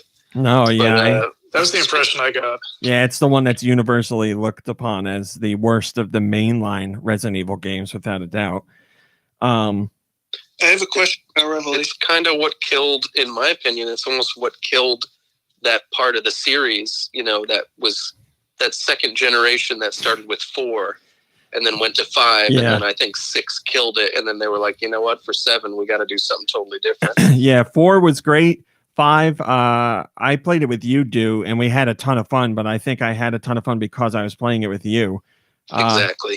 And then 6, I was like, oh, this feels like garbage. Nikki, you had a question about Revelations. Yeah, so Revelations, the first one came out 3DS originally. Yes. Resident Evil Revelations 2 came out episodically, right? Oh, did it? I think you're right. The one that came out in different pieces. I only played the second part of Revelations 2. What? What do you mean? I didn't play the first part of Revelations 2 with you. I only played the second part of it with you. I thought we played the full thing together. I don't remember. I'm looking it up now. I did. I'm pretty sure we did. The game was released. I don't know. I only remember kind of like playing pieces of it and not really knowing what the heck was going on, but that doesn't really say much about me. Or for me, I never know what's going on. Does anyone in the chat offhand? I thought about that too. No, if Resident Evil Revelations was released in pieces, I don't think it was. I love that. You say that you love this game and you don't remember anything about it. You know what the Resident Evil outrage is? No. Fans like me who want the normal Resident Evil back. We don't want this Revelations. No, I remember what Revelations 2 was about story-wise and all that, but I don't remember if it came out. It was about a sleuth. I don't remember it in parts. I remember Barry with the little girl, and she can see invisible things, and you work together to find out where they are, and you're on that weird island, and there's that big that big gross creature. Remember fighting that thing, Nikki, in that like the big circular room? It was like a big bubbling pile of flesh in the center, and I think you had to point out like the pustules that I had to shoot. What? Yeah, I think so. I think that was the end. I honestly don't know how anyone would play that game single player. That would be so incredibly frustrating. It was. Oh, so that's why you didn't like it. That's why I didn't like the second one. The first one I didn't like because I didn't like it. Oh my God, you are. I'm sorry. I don't often say this. Apology accepted. You have to go back and play that. That Resident Evil Revelations is so good. Kirby, you played it, right? Hated it. I thought it was okay, but I do agree with Du on one point, which is there wasn't like a whole lot of variety in the way the enemies looked. Like they were all just like that gray, like goopy stuff for the most part. I remember the gray goopy enemies definitely, but in the first game, I don't remember what other enemies you happen upon. So are you on the ship for the whole first game? Oh my God, that ship was awful. No more ships in Resident Evil games. They tried it on the Game Boy one, and it didn't work. Why would they do it on this one? I just don't get it. I think when you were playing as Jill, you were on like some kind of abandoned ship or something. But then I forget what you were doing when you played as Barry who else was in that game? Oh, that other. There was some like doughy guy. I forget his name. Yes, the guy with the fat face. Yeah. Whatever. But I only played the first Revelations. I never played the 2 with either of you guys. Cumulative remembers the guy's name from the first game. It was Doey Doerson. That's it. Would you say Resident Evil 6 or Resident Evil Revelations is worse? Oh, 6 is worse. All right. We have common ground there. I'll take what I can get. Well, for those of you who like Resident Evil Revelations 1 and 2, which I believe are in the majority because they made 2 of them, it sounds like the third is coming. And most importantly, the focus for this new game, Resident Evil Outrage, is the Switch. So Switch will be the main platform for this game, although it will make it to other platforms, which is what happened with other Resident Evil Revelations games. So that's really great news for those of us who like Revelations, which I am one of them. We'll see what happens. I don't know, but it's very awesome to see Capcom continuing that style of offshoot Resident Evil games and focusing on the Nintendo side of things for those. I think that's really cool. Yes. And the rest of us will be waiting for Resident Evil Village. Well, yeah, it's coming. To be completely fair, you were so against Resident Evil 7 before it came out. And after it came out, too. It took a long time for you to play it. It did. And I'm glad I did because I love it. It is a great game, yes. Resident Evil 7 is one of my favorites next to 4, without a doubt. A couple weeks ago, Du was talking about something similar where he was like very against something and then he ended up loving it. And the thought came to me that it's basically Du Michaels from poo-poo to uku. Whoa, I feel like that's a segment. Biography, yeah, that's exactly what I was going to say, too. Koopa DK fan says, I am okay with this. I like the Revelations games a lot. And it would be nice to have an exclusive title of the series for Switch for a change, even if it's timed. I would prefer a port of 7 or 2 or 3. No, let me say this again. I would prefer a port of 7 or 2 and 3 remakes, but I highly doubt it. Yeah, I don't think that's going to happen. Technically, 7 wouldn't be able to do it. Technically, 7 is on the Switch already, but it's only cloud-based, so you can play 7. We hear that 3 is coming to the Switch, but again, it will be cloud-based. I don't really consider that a rumor. I'd say I'm 90% positive that Resident Evil 3, the remake, is coming to Switch in 2021. So, but again, it'll be a cloud version. So you have two of those. Here first. Beep beep. You have 2 of those that you can play right now. Resident Evil 2, the remake, I haven't heard anything about, but so the game fun? I know people in the majority. Well, I should say the majority. I would say the majority, but I don't know if it's the majority now because you know how conversations online go. But I would imagine the majority of people would want a native port over a cloud version. But again, it's still nice just to have the option there. If you only have Switch and you haven't played Resident Evil 3, you can the remake, that is, you can look forward to it coming to Switch. North America, what we got this week? Coming out soon is Empire of Sin. That is made by, oh, this sounds so terrible. Oh, Brenda. Her name is Brenda. Brenda Romero is making Empire of Sin. You might recognize the name Romero from John Romero, who's the man who was involved with the creation of the original Doom. Or if you hate the man, he was also involved with the creation of Daikatana, which people really hate. But yes, his wife is also a developer, and she is spearheading Empire of Sin. I highly recommend you check this game out on any platform. I don't care where you play it, but I think it'd be up your alley. The whole goal of the game is to be like a 1930s like crime syndicate kingpin. And you get like henchmen to work with you, and you make your money through nefarious methods, be it drugs or alcohol or taking over different territories from other gangs and stuff like that. It's not my type of game, but every time I see it, I'm like, I bet Dew would like something like this. Is it is it like The Godfather or GTA, or is it like that game that we had on our calculator called like Drug Cartel? It's not like either of those. It's what can I relate it to for you? It's more. I'm gonna relate it to Romance of the Three Kingdoms, but it's different from that too. But that's like more strategy. Yes. I'm controlling puzzle pieces or like game pieces on a game board rather than like the Don is leaving his mansion to go kill everyone and steal the money himself or whatever. As far as I know, yes, it is more strategic than GTA or something like that. But yeah, check out some trailers. It's coming out. I think it comes out the 3rd. Root Double Before Crime After Days Extend Edition is also available.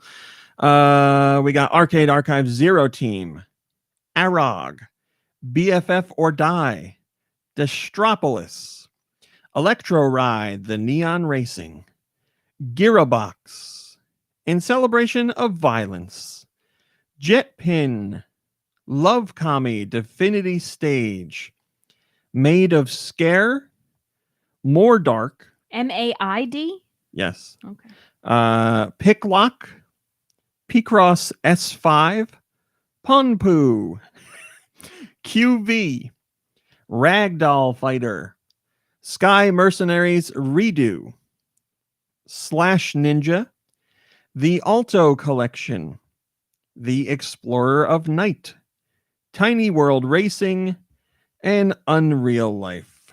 First comment comes from Shillelagh, and he says, the Nintendo Cyber Deals sale is the best place to look for a game this week. There you go. Mr. Grobot, we could use your assistance, please. Shut up. I don't care. Josh. Maybe you should Josh. Just sweet talk him a little. Josh, please. The show is not right without you. We really need your help here. Tell him he's handsome. Josh, I find you to be a great friend and striking in terms of beauty. What was? He says it's not really enough if it just comes from you. Well, that's all he's getting. You could say it, Momri. We really like you, Josh. I mean, I don't know how many phrases you have, but you could use more. What are the next European masterpieces? Let's find out with Nicky's sweet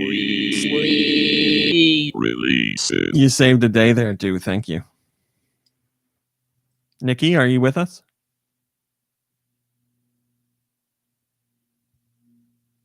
Can you guys hear Nikki Hill? Because I can't hear Nikki Hill. Is that what I sound Yeah, like? we hear him. We just thought you were ignoring him. No.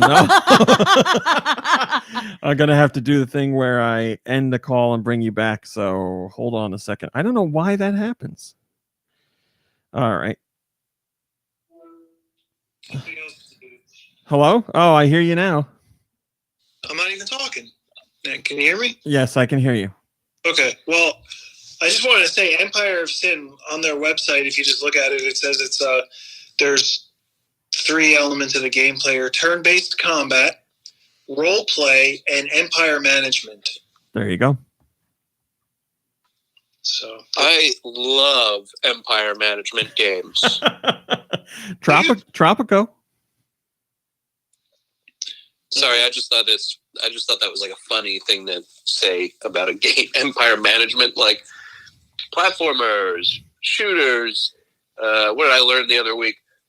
Spasms. No, what is it? It's not spasms. What's the game where you're 1942? You called it something funny. It's called like a shmup. And then, of course, the Empire Walkers game. What is it called? Empire Man. You already forgot it. I already forgot. I like that games like Empire Management. Yes. Games like Cake Mania or whatever. That's a cake store management. It's a cake store empire management game. Well, they're talking about like Sim City and stuff like that. Yeah, so why don't they just call it a simulation, though? To my empire. Well, because they are specifically talking about the management of the empire rather than just the city needs electricity or crap like that. Also, since since shoot 'em up games are known as shmups, why aren't beat 'em ups known as boom ups? After you saying it like that, I don't know why. I think we should go with that from now on. What boom ups are coming out this week, Nikki Hill? Well, why isn't Resident Evil an evil empire management game? I don't know that there's much management going on. I don't think you can say like going in and just killing everything is management. It's bad management. Fair enough. 2-dimensional side-scrolling games are just called what? Two-scroll. Believe it or not, Nikki Hill, the first game on this list is actually a bum up. Oh, it's a good old bum up. Yeah. Oh, my favorite genre. All right. So, what game is that? By chance or whatever? Let me explain to you. Let me just read it off this list. Cobra Kai, the Karate Kid saga continues. Don't worry, it's continuing. It continues. Do Michaels, you got to pick that up. I don't think so. I was looking at that. I don't think so. I have heard that it's actually pretty decent. Yeah, you know what's pretty decent? The show's pretty decent. I don't need a video game of that. You love bum ups. I do love one bum up. Yes, I do. Saying something is pretty decent as like your endorsement is kind of just being like, yeah, it's sort of all right if you're into that kind of sort of. No, I mean, like everybody looks at a licensed game nowadays and they're like, that's going to be garbage. And people expect it to be garbage going in and they play it and they're like, oh, it's actually pretty good. All right. Well, the second game on this list is a toy train empire management game, I'm assuming, called Tracks Toy Box Edition. And then the rest here, let's get into it. These are all, I feel like these are games that I've already said in the past. I guess it's Survive, but it's Tour Vive. Yeah. Tour Vive. Yeah. Arog, BFF or Die. Fix Your Heart or Die.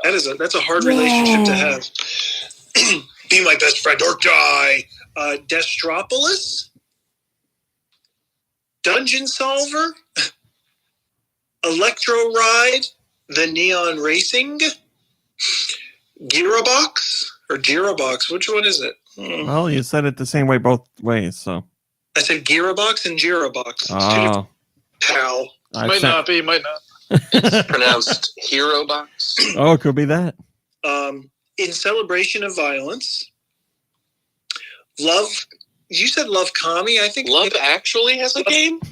Awesome. Love Kami, Divinity Stage, Made of Skill,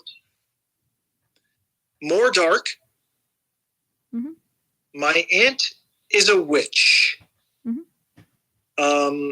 You said this game was Nordlight, like Light. Here it might just be misspelled. Nordlicht. No, I think Nordlicht is correct. Oh, so Nordlight is not. That would be correct. Nordlicht. Out of Space, Couch Edition, Picklock, Picross S5, Pun. There you go. GV. Nope. No, that's a Q. Yep. QV. I've been out of school for a real long time. Root Double Before Crime After Days Extend Edition. Very good. Sky Mercenaries Redo. Strike Force 2. Terrorist Hunt. The Alto Collection. The Explorer of Night. And Tiny World Racing, the old racing empire management game. Steel Diver says no games this week. With next gen here, I think it's time for Nintendo to either put out a Switch Pro that has games that aren't playable on Switch Poor, or just a Switch 2. Yes, as we can tell by the weekly sales of the Switch, it's certainly time to start putting out new platforms. Oh wait, this Switch is still selling really well. Speaking of selling really well, Animal Crossing New Horizons has broken another record, and it's for the entire game industry in Japan. Mom Brain, can I get a drum roll, please? Animal Crossing New Horizons has surpassed 6 million physical units in Japan. That is just physical units, not including digital sales. Thank you, Mom Brain. And it did that in just 7 months. The previous record holder was Pokemon Gold and Silver, which hit 6 million units sold in Japan in 13 months. So a major milestone. And as I said, this doesn't include digital sales. So obviously that number is higher. This makes Animal Crossing the fastest game in Japan's history to reach that milestone. No other game in Japan has sold 6 million units so quickly. We're talking about Dragon Quest, all of them. We're talking about Final Fantasy, all of them. We're talking about Monster Hunter, all of them. Nobody has reached 6 million units sold this quickly. Shillelagh says, yes, that is something to brag about. That's very impressive sales. Unlike something else. Well, unlike something else, that's what they say. Well, a lot of game sales look poor next to Animal Crossing New Horizons. That is really crazy. 6 million units sold in 7 months. And it's still going, still at the top of the charts. We have rumors of new characters being playable in Hyrule Warriors Age of Calamity. So Hyrule Warriors Age of... every time I type it as Hyrule Warriors. I always leave the R off by accident because I'm more used to typing Wario than I am Warrior. So every time I type the title, I almost screwed up. Hyrule Warriors Age of Calamity has a whole bunch of playable characters in it, but there are some characters in the roster that appear in the game, but they are not playable. And it seems like maybe they will be playable, or at the very least, they were considered to be playable at some point. Data miners have found voice clips for characters that show them being called out on the battlefield as other characters are called out on the battlefield. So, like, say you're playing as Zelda if you also have Urbosa on your team and you go to switch to Urbosa, Zelda will say like, Urbosa, I need you over here or something like that. So those kind of clips are in here for 4 other characters. Here is your spoiler warning. If you don't want to know what could potentially be 4 more playable characters, stop listening for the next 15 seconds. Voice clips for Pura, Robbie, Suga, and Astor have all been discovered in the game. So they may be playable at some point. It is not 100% certain. They may have just been considered for being playable at one point. But they could also be, it could be a free update to make these characters playable. Shillelagh says, it's Koei Tecmo and Nintendo. You can guarantee there's going to be DLC and paid DLC at that. The original Hyrule Warriors had an avalanche of DLC, some of it free. They announced their plans before the game released in the West, which was nice of them. I said before that I think Nintendo rushed this game out as they had nothing themselves for the holiday season. They may have told Koei Tecmo, whatever you have complete, wrap it up into a sellable product and you can put the rest out with the DLC. Did that actually happen? We'll never know. Like, take the Guardians. It does seem odd that only 2 are playable. Which ones are playable? I don't know. You're going to have to play the game to find out. Well, I do know, but you got to play the game to find out. Ooh. Yes, obviously, I think Shillelagh was joking around just a tiny bit there, but and then finally, well, I guess, well, we could talk about this. I kind of mentioned this earlier, but it looks like the Switch is going to break new records in the United States in terms of console sales for potentially, for November and December. Obviously, December hasn't happened. We're at the end of November. We know that things are going really well for Nintendo. The Mario Kart 8 Deluxe bundle is sold out pretty much everywhere. And Nintendo bumped up Switch stock shipments by over 30% compared to last year. Whoa! And it's still not enough. So this information is coming from industry insiders and analysts as well. They're looking at their numbers and they're like, holy crap. They pushed this many more units out there and there's still not enough to go around. So all signs are pointing to major records being broken by Nintendo. We will find out. Let me see. Probably the second week of December, we'll find out November's numbers. And they're going to be big. Akmaguin says, if they maintain a 30% year-over-year increase, they'll sell about 14 million units in the holiday quarter. If they sell the same as last year, they'll sell almost 11 million units. Sony is predicting that 7.6 million units of the PS5. Sony is predicting 7.6 million units for the PS5 until March 31st.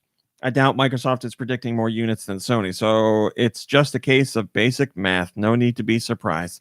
Sony and Microsoft have both said that they like their supplies for their systems are going to be limited until next year. No one should be surprised to see the Switch outsell both of those platforms, the PS5 and the Xbox Series, whatever.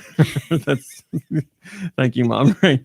Mom Brain is taking her glasses off and holding them in front of her face and looking at me, which makes her eyes look extremely tiny, and it's very funny. So yeah, no one should be surprised that the Switch is going to be the best-selling platform this season.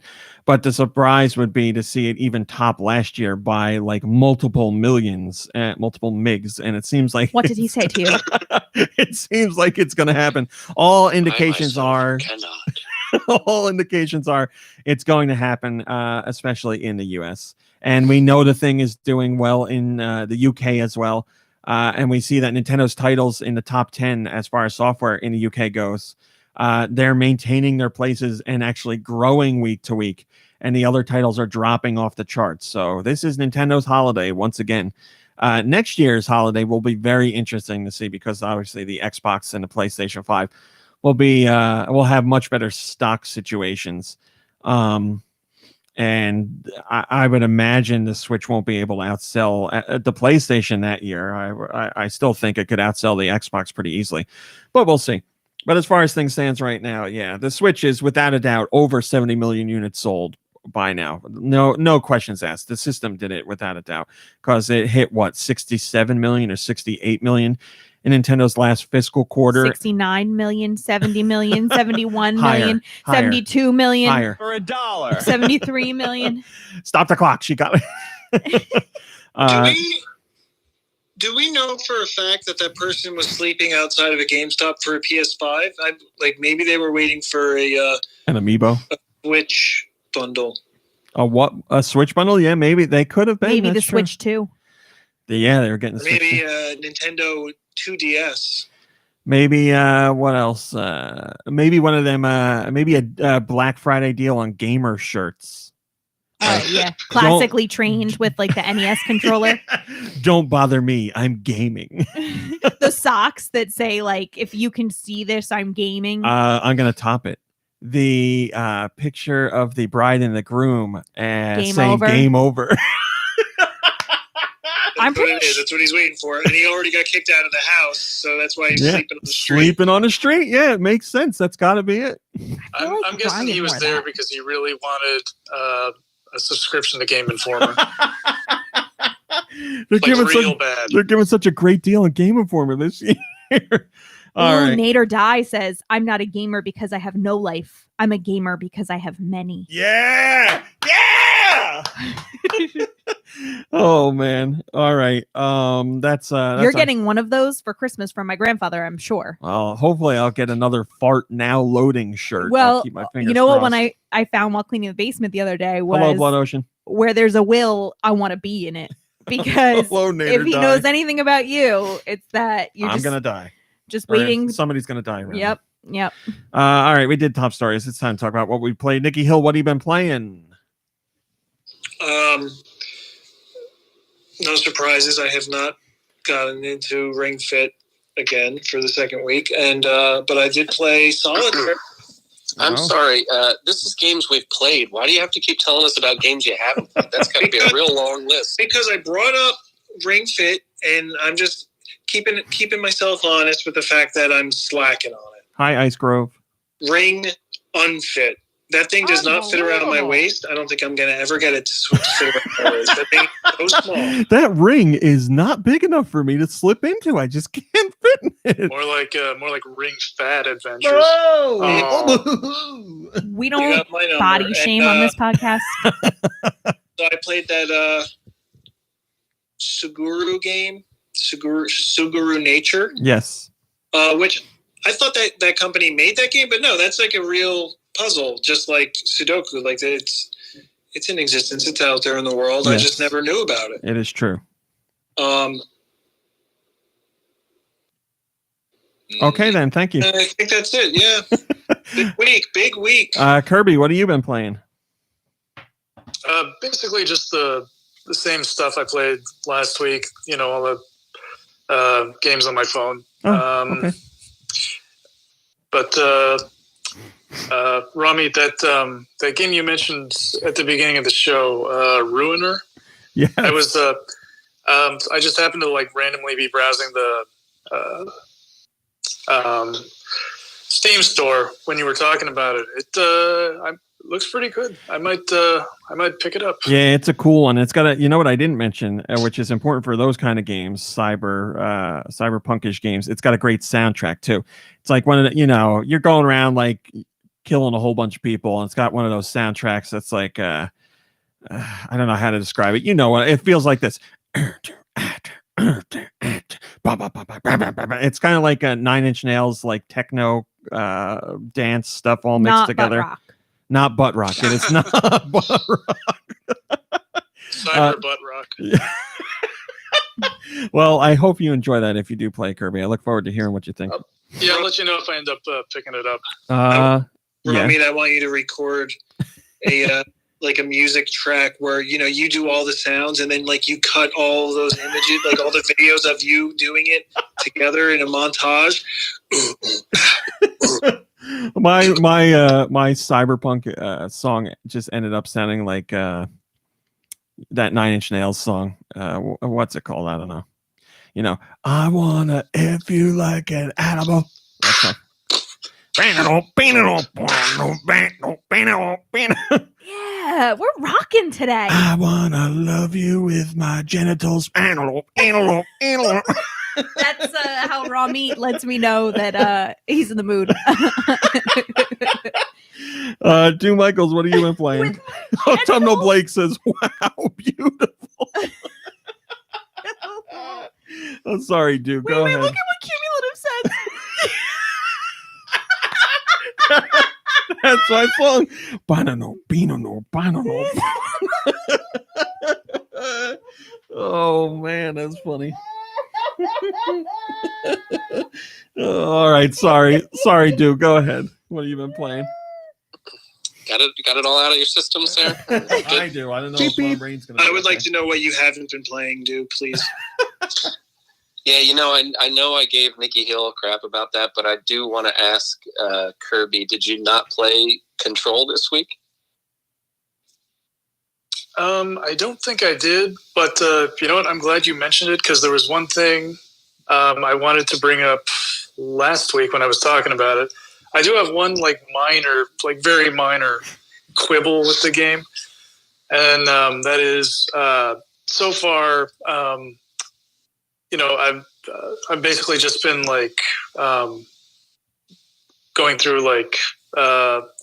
this. I'm inside this building called the Bureau of Control, and it's basically all just laboratories and offices, and it's just as far as an environment that you're traveling through. It's just kind of. It's a little on the dull side. It's kind of sterile. I don't know if that changes at some point in the game, but if I had one complaint about the game, it'd be that. You just need a little more variety. Yeah, exactly. Well, thanks for that. Sorry to get off topic here. I was just curious. Okay. I'm glad you asked. As far as what I played, Mom Braden, do you mind queuing up a little drum roll, please? One moment, please. And ladies and gentlemen, I have beaten Miles Morales, Spider-Man, PlayStation 5. I've been kind of talking about how much I love this game the past couple of weeks. I still loved it after the credits rolled. I have to say that the storyline itself was great up until the last mission, and I'm not going to give any spoilers, but once you got to the last mission, it got very by the numbers, very predictable, very hackneyed. It didn't take me out of the experience of it. It was still a great spectacle, still was a lot of fun, but a lot of the emotional impacts that I was hoping would pay off kind of just did what you'd expect them to do, but in not an exciting, interesting, entertaining way. It was kind of that's just how I feel. But again, didn't take away from the experience of playing the game, having fun, feeling like you're Spider-Man. There's a couple of moments in the game where, because it is around Christmas time, there's blizzards and stuff that happen, and it's really fun to fly around the city as Spider-Man in a blizzard, and so things like that were really great. I would say, I still say to anybody who thinks they'd be interested in it or played the first one, to definitely play it. It's really great, and it's definitely one of the best superhero games I've ever played, I would say. And I really like the Batman games, the Arkham games, but this kind of blows them away. So anyways, very, very good experience. The question, please. Do you feel when you're playing that you are Miles more or less? Oh my goodness. Oh my God. So, yeah. Oh my God. So anyways, moving on. I'm sorry. I don't know how to answer that, Nick, because I know it was that was funny. So yeah. Actually, I should have just asked, and then you could say, yeah, more or less. Sorry. Let's. Oh, okay. Yeah. We'll do it again. And that is so bad. Dude, when you're swinging around, do you really feel like you're Miles Morales? Okay, now it's fine. I kind of liked it that time, honestly. Yeah. All right. That's good. Before next week's show, Nikki, let's get on a call together and just like go, throw some things back and forth. Yeah, we'll stop it beforehand. Also played some more Fortnite, of course. This week Ramit and I have been, when we're not playing with our friends and we're just playing with the two of us, we've been playing a mode that they just took off called Wild West, which was a lot of fun. That's right, Josh. We've been experimenting with each other. We have been, and it's been rewarding. Unfortunately, that's over now. But we did get to play another new mode last night with another friend of ours, and the three of us played something called The Pit, which was, I guess, a user-created mode or something. Yeah. And, as much as I am adverse to anything different, and I'd like to be comfortable, and I wasn't comfortable for the first couple of minutes, after a while, as we usually do, we managed to make our own fun. And basically, I mean, I can't describe the gameplay to you, but let's just say we were goofing off for like 40 minutes, and it was a lot of fun. I'm completely with you, Du. At first, I wasn't really into it because I was like, oh, this is just like a deathmatch kind of thing. But then once we started making our own fun, I actually really got into it. Yeah. So, I mean, that game is something that just keeps on giving. I'm telling you. And I can't stress this enough. You do not have to be good at video games. You don't have to be good at shooters. You don't even have to like them. If you have a great group of friends that's playing every single night, you would just have so much fun. I mean, I'd recommend it to anyone. I'd recommend it to Nikki Hill. I'd recommend it to, also Nikki Hill and maybe and Kirby, of course. You know what I never thought to say, Du? We play modes that have nothing to do with Fortnite at all. Like we played that hide and seek mode. And that is nothing, like there's no shooting or anything. It was hiding and finding people. Yeah, it's just so much fun. I really wish more of our friends would join, but I'm glad that so many of our friends are already there and we get to talk to them so much. Well, now that Kirby has Wi-Fi, I feel like we can get Kirby in there. I mean, what do you got to lose, really? The game is free. You're playing with your friends, and if you don't like it, then we stop. You just keep playing anyway. Kirby, will you jump in there with us? Yeah, I thought we might have talked about this last week. I said I'm open to the idea. Well, chances are we're going to play tonight. So if you want to download it tonight, and I'll let you know if we're going to play, and you can hop in there. All right. Stupid question. You guys are playing on the Switch, right? No, we're playing on Du is playing on PS5. I'm on Switch. We have people playing on Xbox and PlayStation 4 and PC. We have people playing literally everywhere except for mobile. So wherever you want to play, you can play. All right. Okay. That was my only question. Yeah, it's all cross-platform, so it doesn't matter. We can all play together. Oh, yeah, cross-platform. Yeah. I forgot what year it is. One of the few, and you just, wherever you are, you plug in your headset and you talk, and that's it. No. Is there a way I can play it analog, or do I have to be connected somehow? What does that mean? Is there like a board game version? Well, it's funny you say that because I was going through user-created maps last night, and one of them is a board game. And I was like, I wonder if that'd be fun. But it's a virtual board game, but it's still a board game. Like Mario Party? It looked more like a Monopoly kind of thing. So I don't think it's Mario Party style, but it was still a board game experience. Du, is that it? There's literally 51 types of Fortnite games for you to enjoy, Nikki Hill. Fortnite Solitaire. Is there a Fortnite Solitaire game? I don't know for sure, but Creative lets you make whatever you want, so I wouldn't doubt that it's out there. Well, we only keep bringing it up, Nikki, because we love playing with you. So it's true. I was looking for some new things to play. because I had beaten Miles Morales, and I've got a few things on the Switch, but I haven't started them yet. But I do have Hollow Knight, which I'm playing on the PlayStation, and just started that up this week. That's kind of fun. I'm not surprised that I like it so far. It's definitely one of those types of Metroidvania games that I usually enjoy. It's got a really cool feel to it, and the music is like atmospheric and creepy, and it goes with the like whatever the heck's going on in this bug world. But yeah, I like it.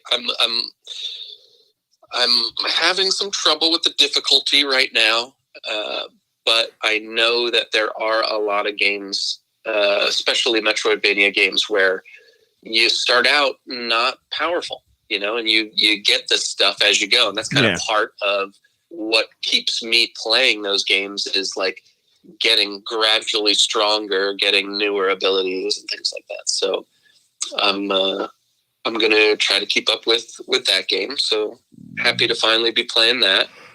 And I'm sorry?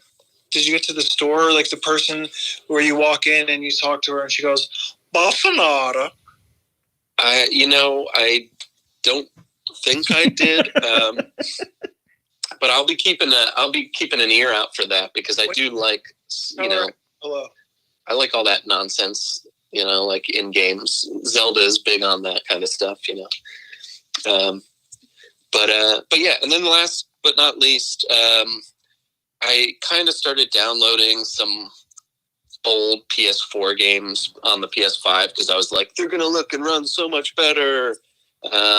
And I started up Uncharted 4, A Thief's End again. Don't need to talk about it at all because I talked about it, when I played it the first time, but it's still great. PlayStation 5 runs it very well. Like the loading times are extremely noticeably faster, which is cool. I can't tell if it looks better. It still looks unbelievable. So it might look better. Who knows? But yeah, it's a great game. I don't know what, weirdo has a PlayStation 4 and hasn't played that one, but if you're in that category, just do it, will you? I think it's free or at least $20 or something now, but anyways, that's all she wrote. Thanks very much for listening. Thank you for sharing with us. Tasty. Rami, what'd you play? Oh, thank you, Mom Brain. I appreciate it. I did not touch my PlayStation 5 or my Xbox Series X at all this week because I was playing Fortnite on the Switch with everybody. And that is still a lot of fun. The pit mode we were playing last night really intrigued me. So didn't really get into much of what it is. I'll share a little bit more. As he said, it's a user created one, but it is everybody starts out at the top of this hole, and it's got a whole bunch of weapons that you pick from. You take whatever you want, and they all have infinite bullets. And when you get what you want, you jump into this hole, and it takes you down into this massive pit where you have like a whole bunch of materials to build with, and you can build whatever you want, and you can shoot all the people running around if you want. But what I ended up doing was I built a pathway all the way up to almost the top of the pit where there's a ledge, and I was taking a sniper rifle and sniping people all the way from the top, and then climbed up there with me, and then our third friend was playing, and they jumped up there too, and we were running along the edge just sniping people with this automatic sniper rifle. And then other people started to catch on, and they were trying to build pathways up to the ledge, and we were trying to knock them down and keep them from getting up there, and it became like a fight for the top of this pit, and it was just so much fun. We were in there for 30 minutes, and it was a blast. It was very simple, and some other people were building like massive structures. There was a guy who was trying to cover the entire bottom of the pit with like roofing pieces, and he had covered like a whole corner of it. And then the map eventually resets because, there's only so many assets you can cram into the map. So he didn't get his job done. But it's just fun to see everybody drop in there and then see what they do. People were building all kinds of crazy stuff. And We were shooting people and running around the ledge and getting into fights up there. It was just fun. It was a lot of fun. I really liked that. And as Stu also said, we were playing the Wild West mode, which is filled with dynamite and 6 shooters and revolvers and rifles. And that was a lot of fun too. But unfortunately, it's gone. It was one of those limited time modes. I just didn't realize it was so limited to be gone already. So played that. And then unfortunately, the only other thing I played, I'm still not allowed to talk about. I can, now you know what I've been playing. I've been playing Immortals Phoenix Rising, the Switch version, and I can't talk about it at all. I can share gameplay footage, which I did. I put up a video on our YouTube channel of the Switch version, just some, like an 8-minute clip of gameplay. And as I said in the clip, I'm not allowed to share thoughts on the game at all. And I can't even get more specific than that. There were other things I were going to say about the embargo, but I can't say those because I'm specifically told not to. So all I can tell you is we'll have a review when we're allowed to. And for now, go watch the gameplay footage on the YouTube channel. I can't share any impressions, which is really frustrating. Yeah. I watched your gameplay video, RMC, and am I allowed to make any observations on the podcast right now? Yeah, you can say whatever you you want. I just can't talk to you about it. Well, let me just say this. Not since Oceanhorn has there been such a flagrant ripoff of a Zelda title. I can't get over it. I mean, if you were just to look at it, you would think it was Breath of the Wild. Everything about it is so Breath of the Wild. Like, you can even, just from what I saw, you can glide, you can traverse the map just like it. The graphics are almost identical. The music is almost identical, the way it like comes and goes naturally with the what's happening around you. You can pick up rocks with like a magnetic teleport thing. Like, you go into the ground and it's like literally the little shrine temples for, I mean, I couldn't get over it. I was wondering, at what point does Nintendo get to sue? Because it was literally a 1-for-1 rip, except with characters that I didn't get in any story or anything. I just saw the gameplay, but like with characters that, Do Michaels wouldn't care about. As I said before I played the game, yes, it looked very, very heavily inspired by Breath of the Wild. People saw it and were like, this is basically Ubisoft's Breath of the Wild. That is what I said before I played the game, and I cannot say anything else. But I will tell you all my thoughts when I am allowed to do the review, which I also cannot tell you when that will be. So, just go check out the footage. That's all I got for you. I'm sorry. I wish I could say more. Are you allowed to say if you were having fun? No. Like, up until this No. point? You can't even say if you're having fun. I will That's have to talk to you about. I can't say anything. But after the podcast is over, I will discuss it with you because it is something else. So yeah, I can't say anything. That's that. But that's what I spent my time playing this week, because I want to make sure I have that review and all the footage done. As Cumulative says, Phoenix discussion ends here. You wonder what? I wonder if they're doing that, to stop people from coming out before the game is out and being like, hey, this, play Breath of the Wild instead or something. I don't know. That's as I've said with other reviews. I'm trying to think of what I can say. As I've said with other reviews before, usually when you're stifled, it makes people worried because they're like, why? Where are the review scores? Where are the reviews? Where are the impressions? Why aren't they letting that stuff come out? Like, that's how I've always felt.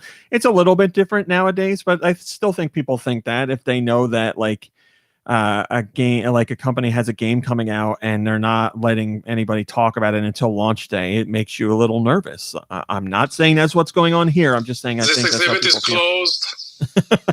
So yes, that's not a dummy. I know people. Thank you, dude. I know people feel that way. All right, that's it. Let's do questions. Send your questions to GoNintendoQuestions@gmail.com. Where? GoNintendoQuestions@gmail.com. They can be about Nintendo. They can be about video games in general or whatever the hell you want. Today's question comes from Aaron. I saw this was timely, so I jumped up into the queue of questions to ask this one this week. Aaron says, not a question, but trying to get this information out there about some problems people are seeing with the PlayStation 5. PlayStation 5 controllers. It happened to me, and I'm in the process of sending a controller back for repair or replacement. I have not been able to find anything other than a thread about it on Reddit. Basically, some people have controller issues that don't with the controller not responding in games. So basically, it becomes unusable. Have you had your controller become unusable? No. Okay. No. It's unusable because of my attitude, but it's not unusable because of the mechanics. Yeah, I haven't had it either. But there's something going on, it seems, at least with some people. Do you send the controller to SafeLight? Because I hear SafeLight repair, SafeLight replace. It's a regional thing. Not many people get that. Man, oh man. Aaron also says, I also liked Astro Playroom per your comments on the podcast, and Sackboy too. On the Nintendo front, I'm playing Pikmin per your recommendation. Never played the previous ones. Also, Age of Calamity is now my official Christmas wish list. Thanks to you and the rest of the crew to the podcast. Keep it up. Thank you very much. So yeah, I haven't heard much about PlayStation 5 controllers causing issues. I have heard about PlayStation 5s having issues in general. That's out there. I don't know if it's anything beyond the normal or expected 3% failure rate for launch consoles. But be careful, and if your controller starts to become unresponsive, you might want to contact Sony about that, or maybe buy a backup just in case. You have me so scared to put my PlayStation 5 in sleep mode. I refuse to do it, and it's a first world problem for sure, but it's like really getting to me because I feel like I have to take an extra step to go down, and I'm like, this is taking too long. Like, I gotta turn this thing on. Yeah, but I will stand by what I said weeks ago when I was complaining about the white coloring. My controller is filthy, absolutely filthy. It's already brown. It's already got a brown stain on it. I tried to wash it last night. The pit mode on Fortnite really had me sweaty. Maybe you'll need to do what we said and get some PlayStation 5 gloves to wear while you're playing. I mean, is that a thing? I'm sure some people do it. Can you use a magic eraser on it? No, that scratches away stuff. You don't want to use that. Erasers, the magic erasers aren't magic. They just lightly sandpaper whatever you use them on. Those magic erasers have chemicals in them, for sure. There you They go. just don't say it. Well, I didn't know what to use. It's the magic so of chemicals. Yeah. I just used some warm water and like a little dish towel and tried to like scrub as good as I could.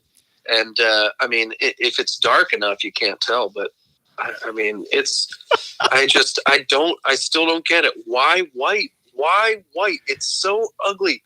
Oh my God. I never heard you complain about this stuff with the Wii. Like, I never heard you complain about how your Wiimotes were dirty or the Wii was white.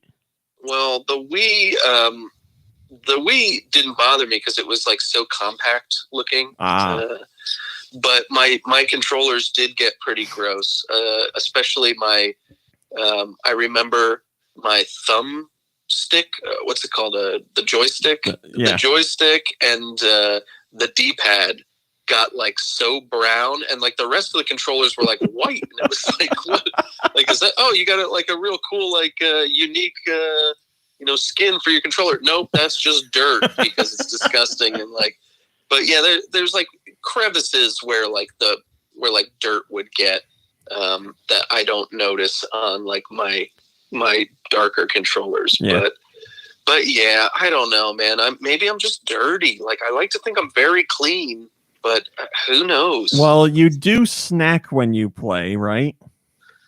I do snack, but not like while I'm playing. It's kind of like I'm going to sit this round out of Fortnite and snack. But then I always wash my hands. Like, oh, well, then it's not a my factor. hands. Yeah, it shouldn't be a factor. Have you been eating anything brown? Do you lotion your hands a lot?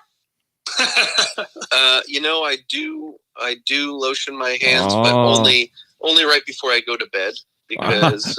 We know why. You don't have to say so. It's okay. Okay, good. Yeah, I got eczema on my penis.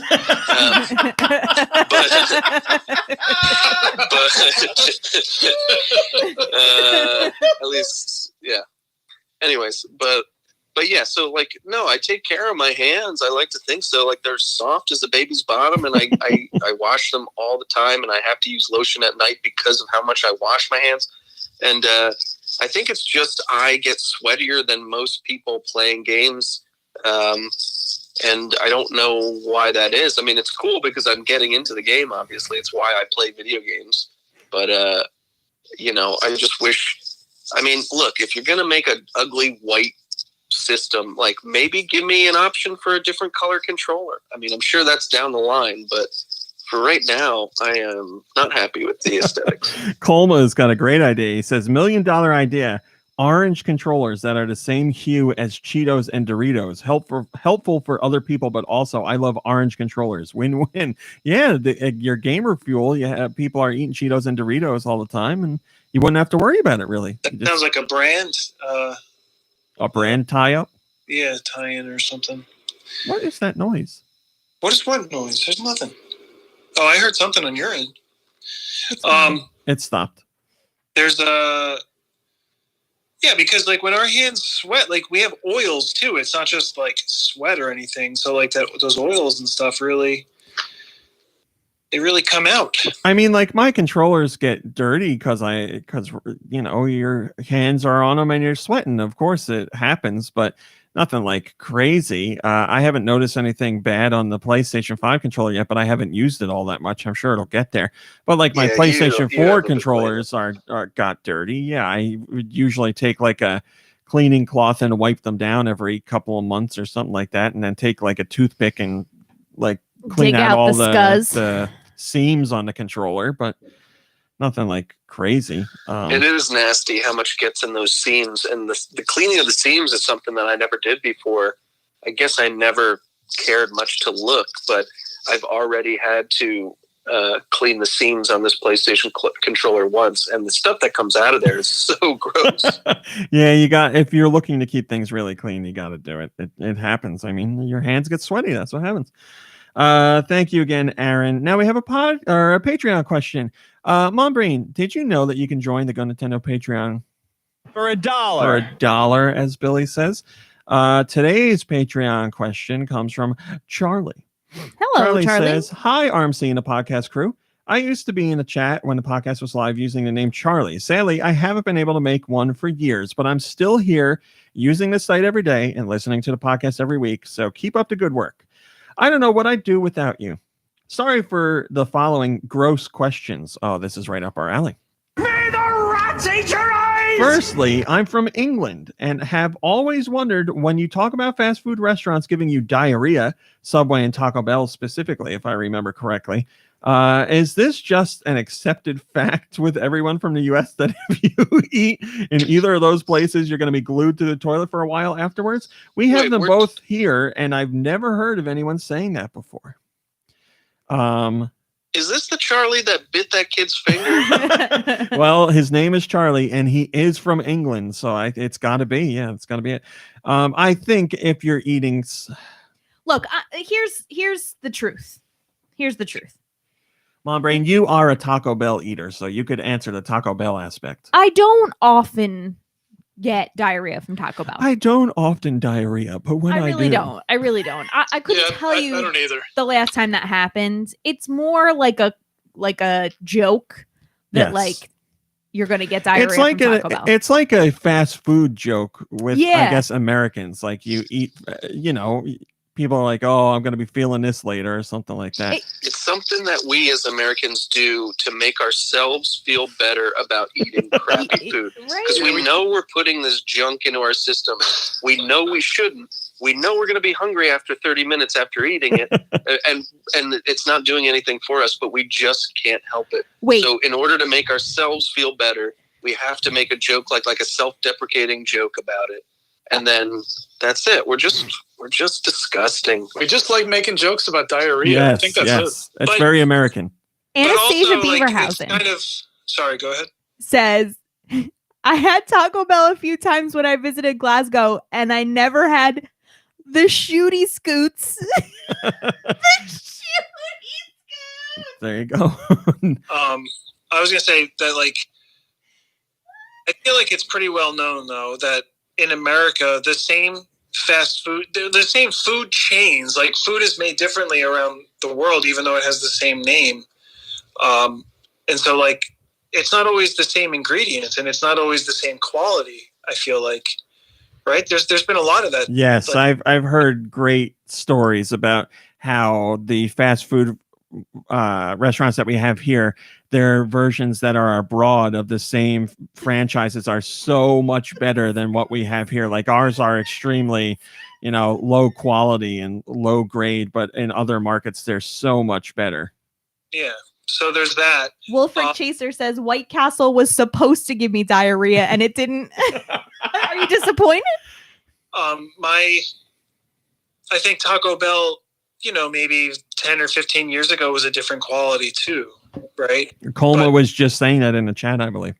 Oh, well, great minds think alike. But I also, I did have the conclusion once, because there's, like, I had like this cycle, I shouldn't call it a cycle, but like this pattern or whatever. I would go to Taco Bell and then I would hit up a store right afterwards because it was right there. And I was like, I don't understand. Every single time I go in the store, I feel like I have to run to the bathroom. And then I was like, wait a second. Almost every time I come to the store, I go to Taco Bell first. maybe that's the common denominator or whatever. But yeah, so it's not all the time, but yeah.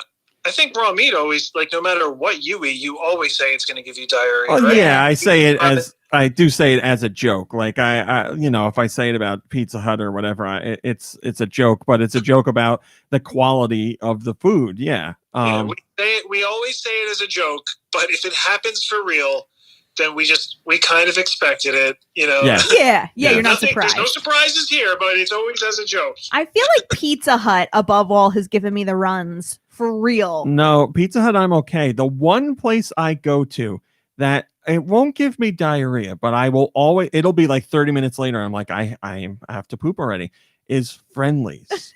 Friendly, that milk dog, it just makes me, I don't know what happens, but I know, like, within a half hour, I'm going to have to go to the bathroom. It's all that milk. It's all the milk in the milk dog. Yeah, that's it. Plus, you usually get mozzarella sticks before. That's true. It's scary. The pills, please. Cheese pills. And it's not always diarrhea, but, like, because it is always, fast food is just greasier in general and everything. It does lead to kind of, stomach problem, gutty works issues. The only fecal urgency. The only fast food, I guess, I don't know if you call pizza joints fast food, like a Pizza Hut or Domino's or any of that. But the only time where I have had a diarrhea emergency was after eating Papa John's. And it was a couple of years ago. It was a new Papa John's here. Obviously, they did something wrong.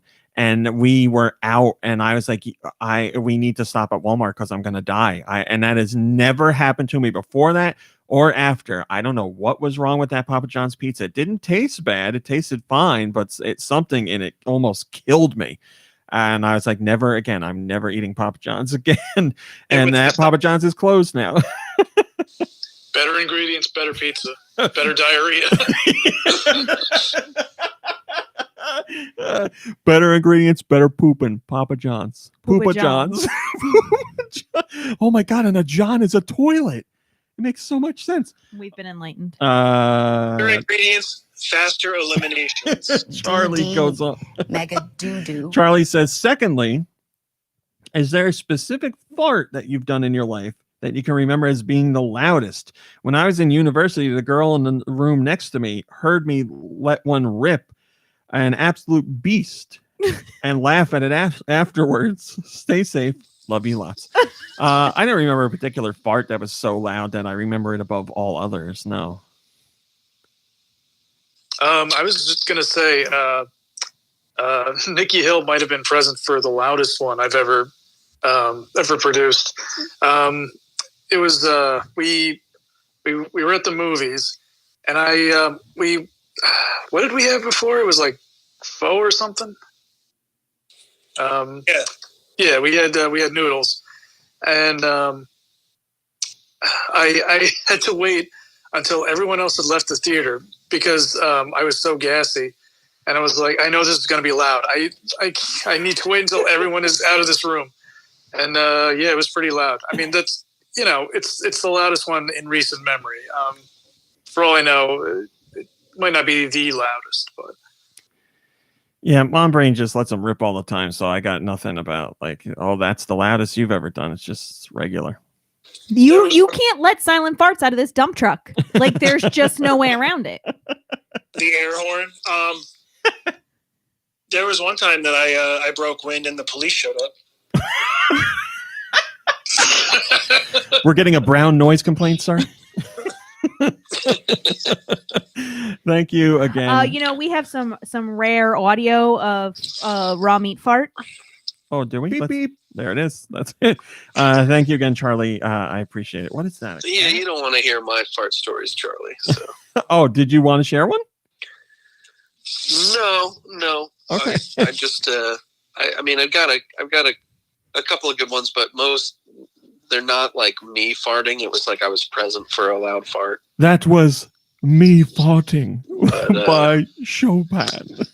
Well, do you remember the time you farted in that kid's face? Oh, there you go. I was going to bring that up, but he specifically wanted a loud fart. Yes, that wasn't loud. But the loud part was Dew saying that he farted, even though he didn't think he was saying it loud. We were at WrestleMania. Okay, if you want to know how American we are, Charlie, all right? We were at WrestleMania, and I farted in this kid's face. There's no way anyone heard me say I farted in that kid's face besides raw meat. No. That kid heard you, definitely. Thank you, Charlie. That was a great. His nose hurt. His Great. ears didn't hear. Very American question. Thank you. All right. Wait, did you look back at him and like his hair was all sticking up? No, like he didn't look back at him, Nikki, because he was sitting next to the kid. We were standing up cheering. Yeah, we were standing up cheering, and he did it to the kid next to him. It's like in the cartoons where like they replace the cigar with like a stick of dynamite, and like their face gets all soot covered. Like that's what he looked like. Hey, Kirby and Nikki Hill, you guys remember that time nobody farted in the car? Uh-oh, here we go. Yeah, that wasn't me. Loud one. All right, before we get into that, let's go to music.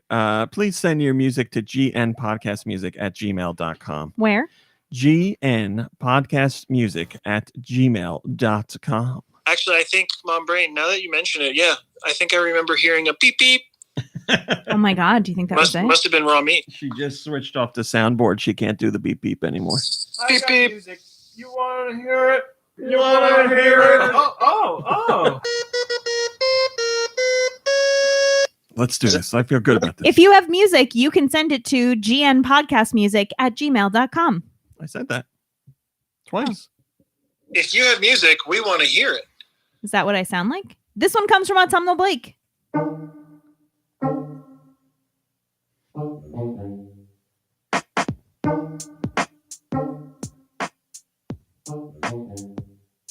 Is this art style of some sort?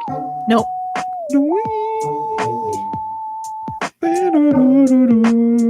Why do I know this? It's a real banger.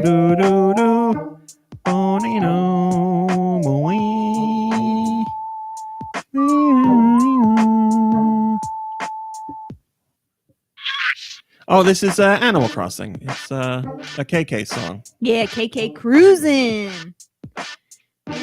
KK, is that you?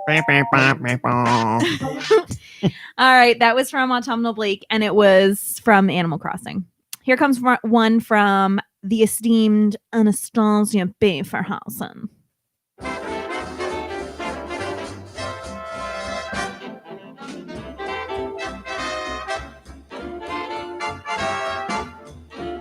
BioShock. No. Yeah, that was going to be my guess. Noir. No. Oh, good guess too. What system? GameCube. Well, If you can't figure it out, just know that Anastasia Beaverhausen doesn't remember what it is either. What on the GameCube would have a soundtrack like this? The Hobbit. No.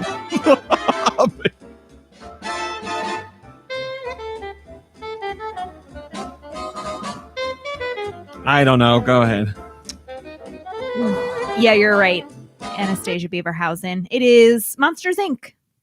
Oh, I haven't even seen that movie. On the GameCube. I saw Monsters, Inc. in the theater with somebody. Some kid, I think. I brought a kid to see it. Just a random kid? I mean, like I was babysitting or some business. Maybe it was Charlie. You want to go see a movie?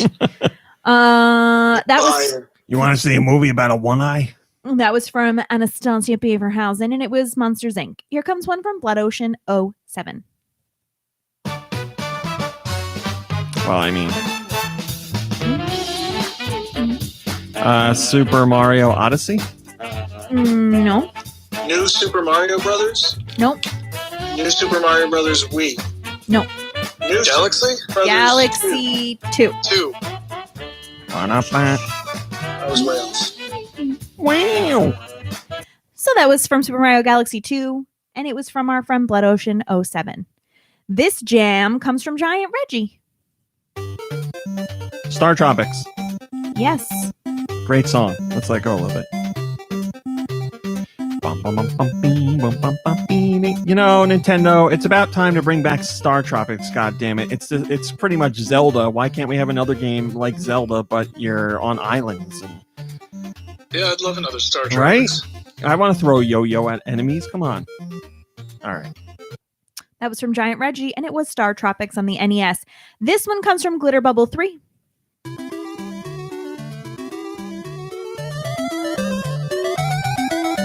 Oh, dear. It's so uncomfortable.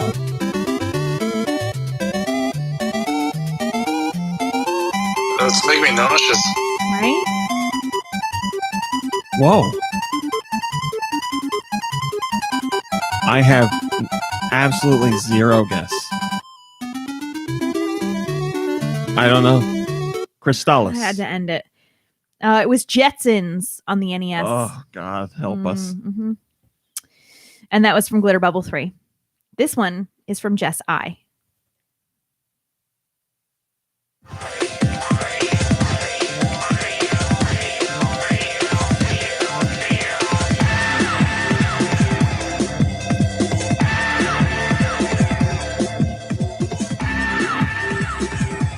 What system? 64. What is this on 64? Buck Bumble. Nope. Bomberman.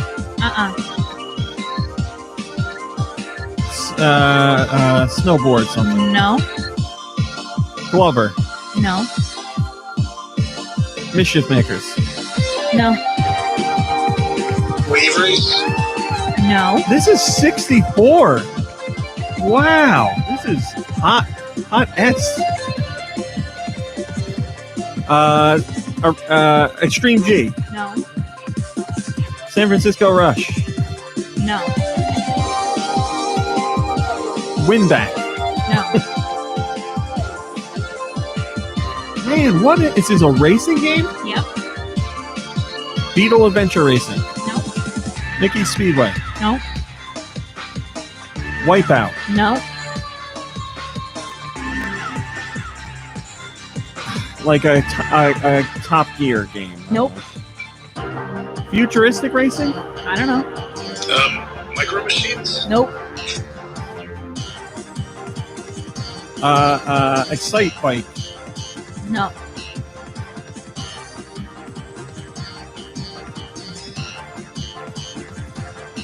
A racing game on the 64. We should be able to peg this down. Ridge Racer. Yes. There we go. Ridge Racer 64 Manual Override Extended Special Gold Edition. Ridge Racer did have good soundtracks. That was from Ridge Jess I. Racer. The next song comes from Joe Shabadoo. Oh,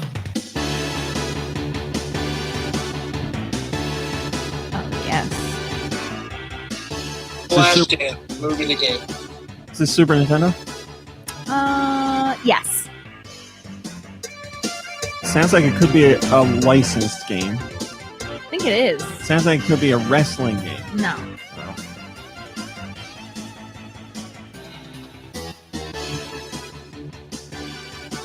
Saturday Night Slam Masters. No.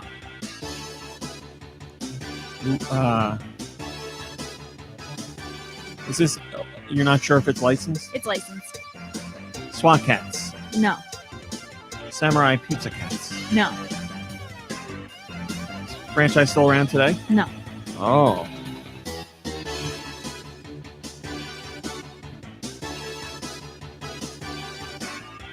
James Bond Jr. No.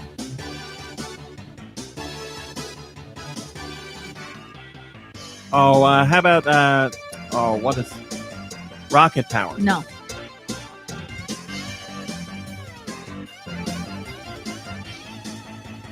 Okay, I don't know. I like it though. Give up? Yeah. I think you're going to be disappointed. Biker Mice from Mars. Oh God, I was dancing around it. Yeah, you were. That was Biker Did you Mice. know that that's Kirby's favorite cartoon ever? That is not true. I hated that show, and you know it. So that was Biker Mice from Mars from Joe Shabadoo. The next song comes from Mikey3319.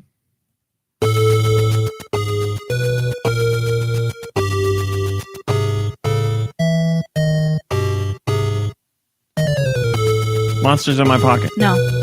One day. Is it a scary game? I don't think so.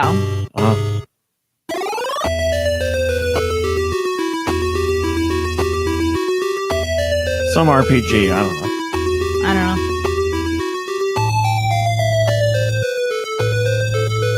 Man, I don't know. It doesn't read RPG to me. That part sounded a little familiar. I don't know though. I got nothing. Give up? Yeah. Cobra Command I did not play that. on the NES. From Cobra Commander? Just Cobra Command, right? Yes, from Mikey3319. Here comes one from Wired.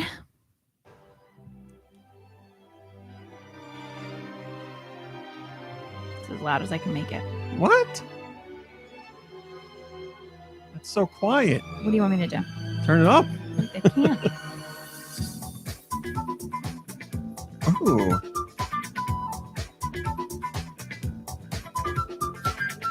What system? Shaft, the game. Switch.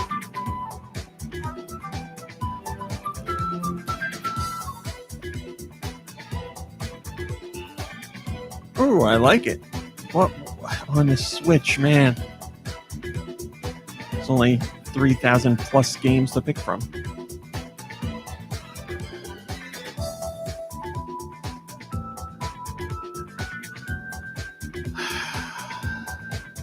I can't even place what kind of game it is. Like a puzzle game or a visual novel? Couldn't tell you. All right, go ahead. I don't know. Paradise Killer. Force. Oh, I haven't played Jump Force. Man, Oh, I well, would have there you never pegged that for Jump Force. Let me just turn the volume down a little. And the last song for this week, that was, by the way, from Wired. It was Jump Force from Wired. The last song for the week comes from our friend Zebrefas. I think that's how you say it. Well, that's how you said it. I don't know. I hope I didn't botch that. Well, Kirby knows this. I believe. I know it. Yeah, this is yes, Super Ghouls and Ghosts. Yeah. Oh, it's so good.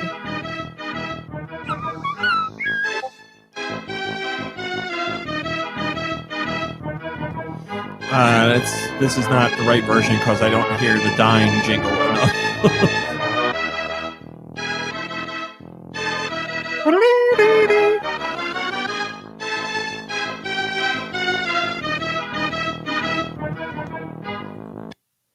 Thank you, Mumbry. Cumulative Oh, he's got the tally.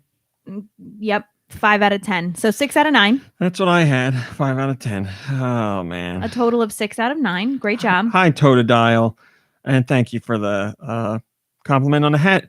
Well, I believe to play us out, we have Before Dude does that, I'd like to make an announcement.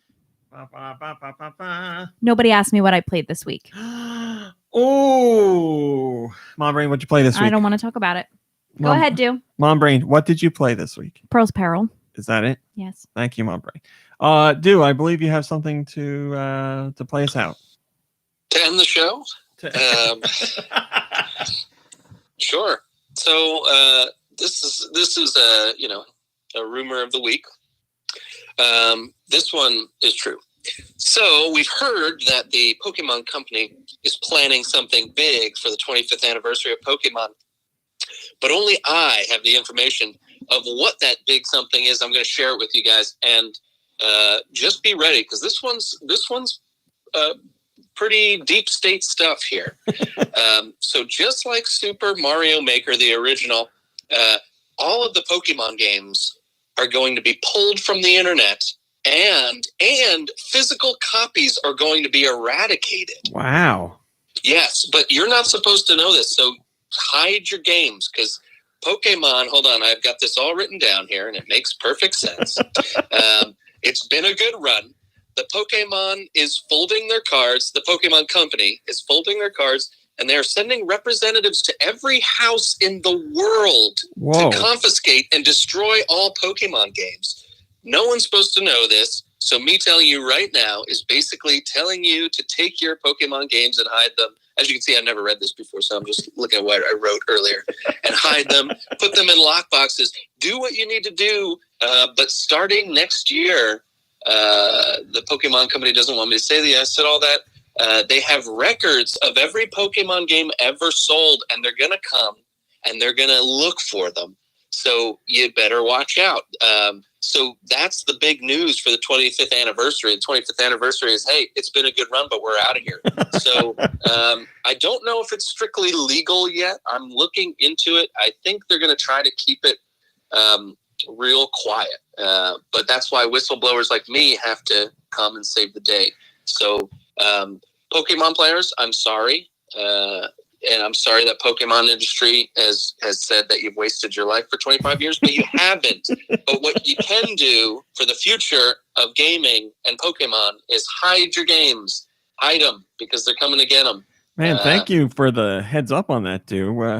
I'm sure a lot of fans will appreciate that. I'm sure they will, because, I can only imagine what would happen if they knocked on my door and tried to take all my Pokemon stuff out of my cold dead hands is what I would tell them. Michael's the number one Pokemon fan, as everyone knows. The number one Pokemon fan. That's the one with the zombies and like Jill and Barry, right? That's it. Pokemon Evil. Then it's one of my favorites. Resident Pikachu. Anyways, thanks for the platform to be silly on here. It's getting harder and harder each week to find all these true rumors. So. Well, thank you. Yes, exactly. Thank you for your service. All right, everybody. And for sticking your neck out there. It's really gutsy what you just did. Well, let's stop drawing attention to it, man. There's a target on my back now for sure. All right, everybody. Thanks for watching. Thanks for listening. We'll see you next week. Goodbye, everybody. Goodbye, everybody. Bye. Bye. We got everybody. All right. We'll do a couple minutes after show, and then we're done. Oh, man. You can't talk about that game until after the after show. That is correct. I can't. When we finish the after show, I promise I will tell you. I see somebody saying something in the chat. Can't talk about it though. We're talking about you, Lanquin. We see what you're saying, but we don't want to spoil things for people. So anybody have any questions for us? Like, let's get this going here. Let's make this an after show. Colma says, I don't know if you saw my message last week, but Little Big Planet 1 is filled with licensed music. Well, then I guess it's apropos for the franchise to continue that. So my complaint should be withdrawn as far as an overall complaint and just a complaint of my own. It was a surprise to me. Cumulative wants to know what you're drinking. Right now, at the moment? Yeah. Water. Just some Brita water. Oh, fancy Brita water. Yeah. Yesterday, I had for the very first time a pumpkin cream cold brew from Starbucks. Whoa. It was sweet and delicious. That was pretty. It's pronounced Dumpkin cream. That's correct. Dumpkin cream. Sorry. I get Dumpkin cream after I have Taco Bell. Anastasia Beaverhausen wants to know which podcast member is willing to have a child with them. Ooh. I'm pretty sure I'm the only one that can do that. Well, then, are you saying you? I mean, do I have to give birth by Christmas? By Christmas. You could. Wait, there's a deadline? You'll have to hammer out those details in between you two. But yeah, I guess it's only. They'll be hammering out the details. Wolford Chaser says, "Whatever happened to our number one Dumpkin Spice fan? I don't. They are still around, but I don't. They lost their crown in the comments sections. Others have jumped in to steal the number one spot, but they are definitely still around. There was something else I was going to read. Sergio was here Recent. There was a number one Dumpkin Spice fan recently. I've got a question. Yes, Mr. Hill. Should I ask it in the chat room? No. What are we planning for the 800th episode? Another episode. 800th sequential. What do I want to say? Like, you haven't missed a week. The longest running weekly episodic video game podcast in history. Is it? It got to be, right? I don't know. How about we should talk about if we want to do something special for episode 800. Let's have a super spreader event. Right. Right off the top of my head, I'm thinking maybe it is finally time for you, Nikki Hill, to host the podcast again. I've done it. Oh, again. Yeah. How many hours do we have? Nintendo says if Nikki Hill hosts, it will be an absolute disaster. I gotta go now. If that's the case, I gotta go start learning to read. Yeah, I guess we should talk about if we want to do something special for the 800th episode. I mean, what can we do? Exactly. Nothing. We can cure COVID. Oh my God, wouldn't that be great? Man, I can't think of anything we could do that would be special other than just have people send in notes about the podcast and I could read them, but we've done that before. Nintendo says a Zoom orgy. Giant Reggie says Josh can sing. Ice Grove says we can dance. Yeah, wait, can we put up an 800 number?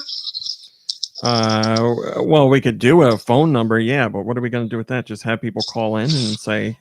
Yeah, I mean, people pay for, minutes for us to Jesus Christ. Talk to them. Oh, let's do a cameo. Let's start a cameo. Hiley and Tom says, bring back the banana suit. I've thought about doing that where the podcast is introed by a celebrity. Like I pay some celebrity $20 on Cameo and get them to introduce the podcast. That would be awesome. I'm more thinking like we should be getting paid to introduce things for people. Hi, Joshua 220. Joshua says Zoom call with all listeners at once. Yes, that would be great. Oh, Giant Reggie's got one. Have Raw Mom and Raw Dad on virtually. Ooh, that'd be good. Yeah, I like this idea. That's a contender. That's a contender. Just having them work the Zoom is going to be like a parent's play, Well, believe it or not, they use Skype every week to do virtual visits with my mom's mom. They call in the nursing home and they set them up on Skype and the old people talk to their loved ones. But you need to have a video of them. How am I going to do that? Huh? How am I going to do that? You got a couple weeks. Figure it out. I got an idea. 800th episode. It's the final one. Oh, that's an idea. No.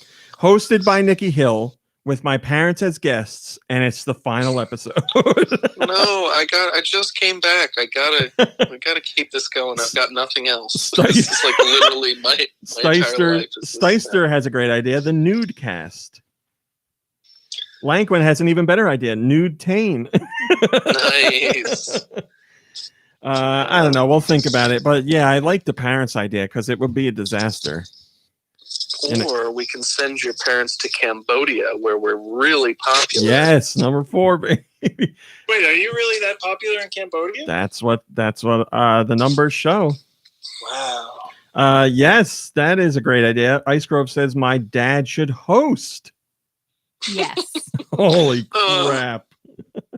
That'd be so bad.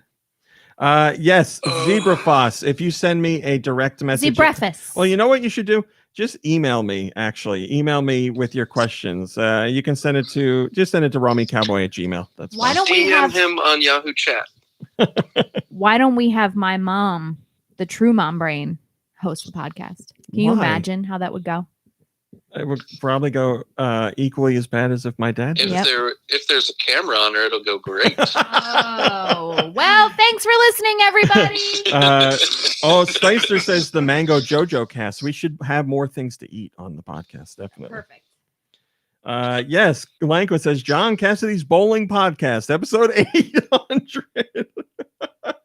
Cassidy goes pod crazy. Well, we'll think of something we can do. We'll figure something out. Nikki Hill's usually really good at coming up with ideas with that stuff. So if we don't have anything good, blame him. So I'll come up with something at 8:01. All right, everybody. That's all we got for today. Thanks for watching. Thanks for listening.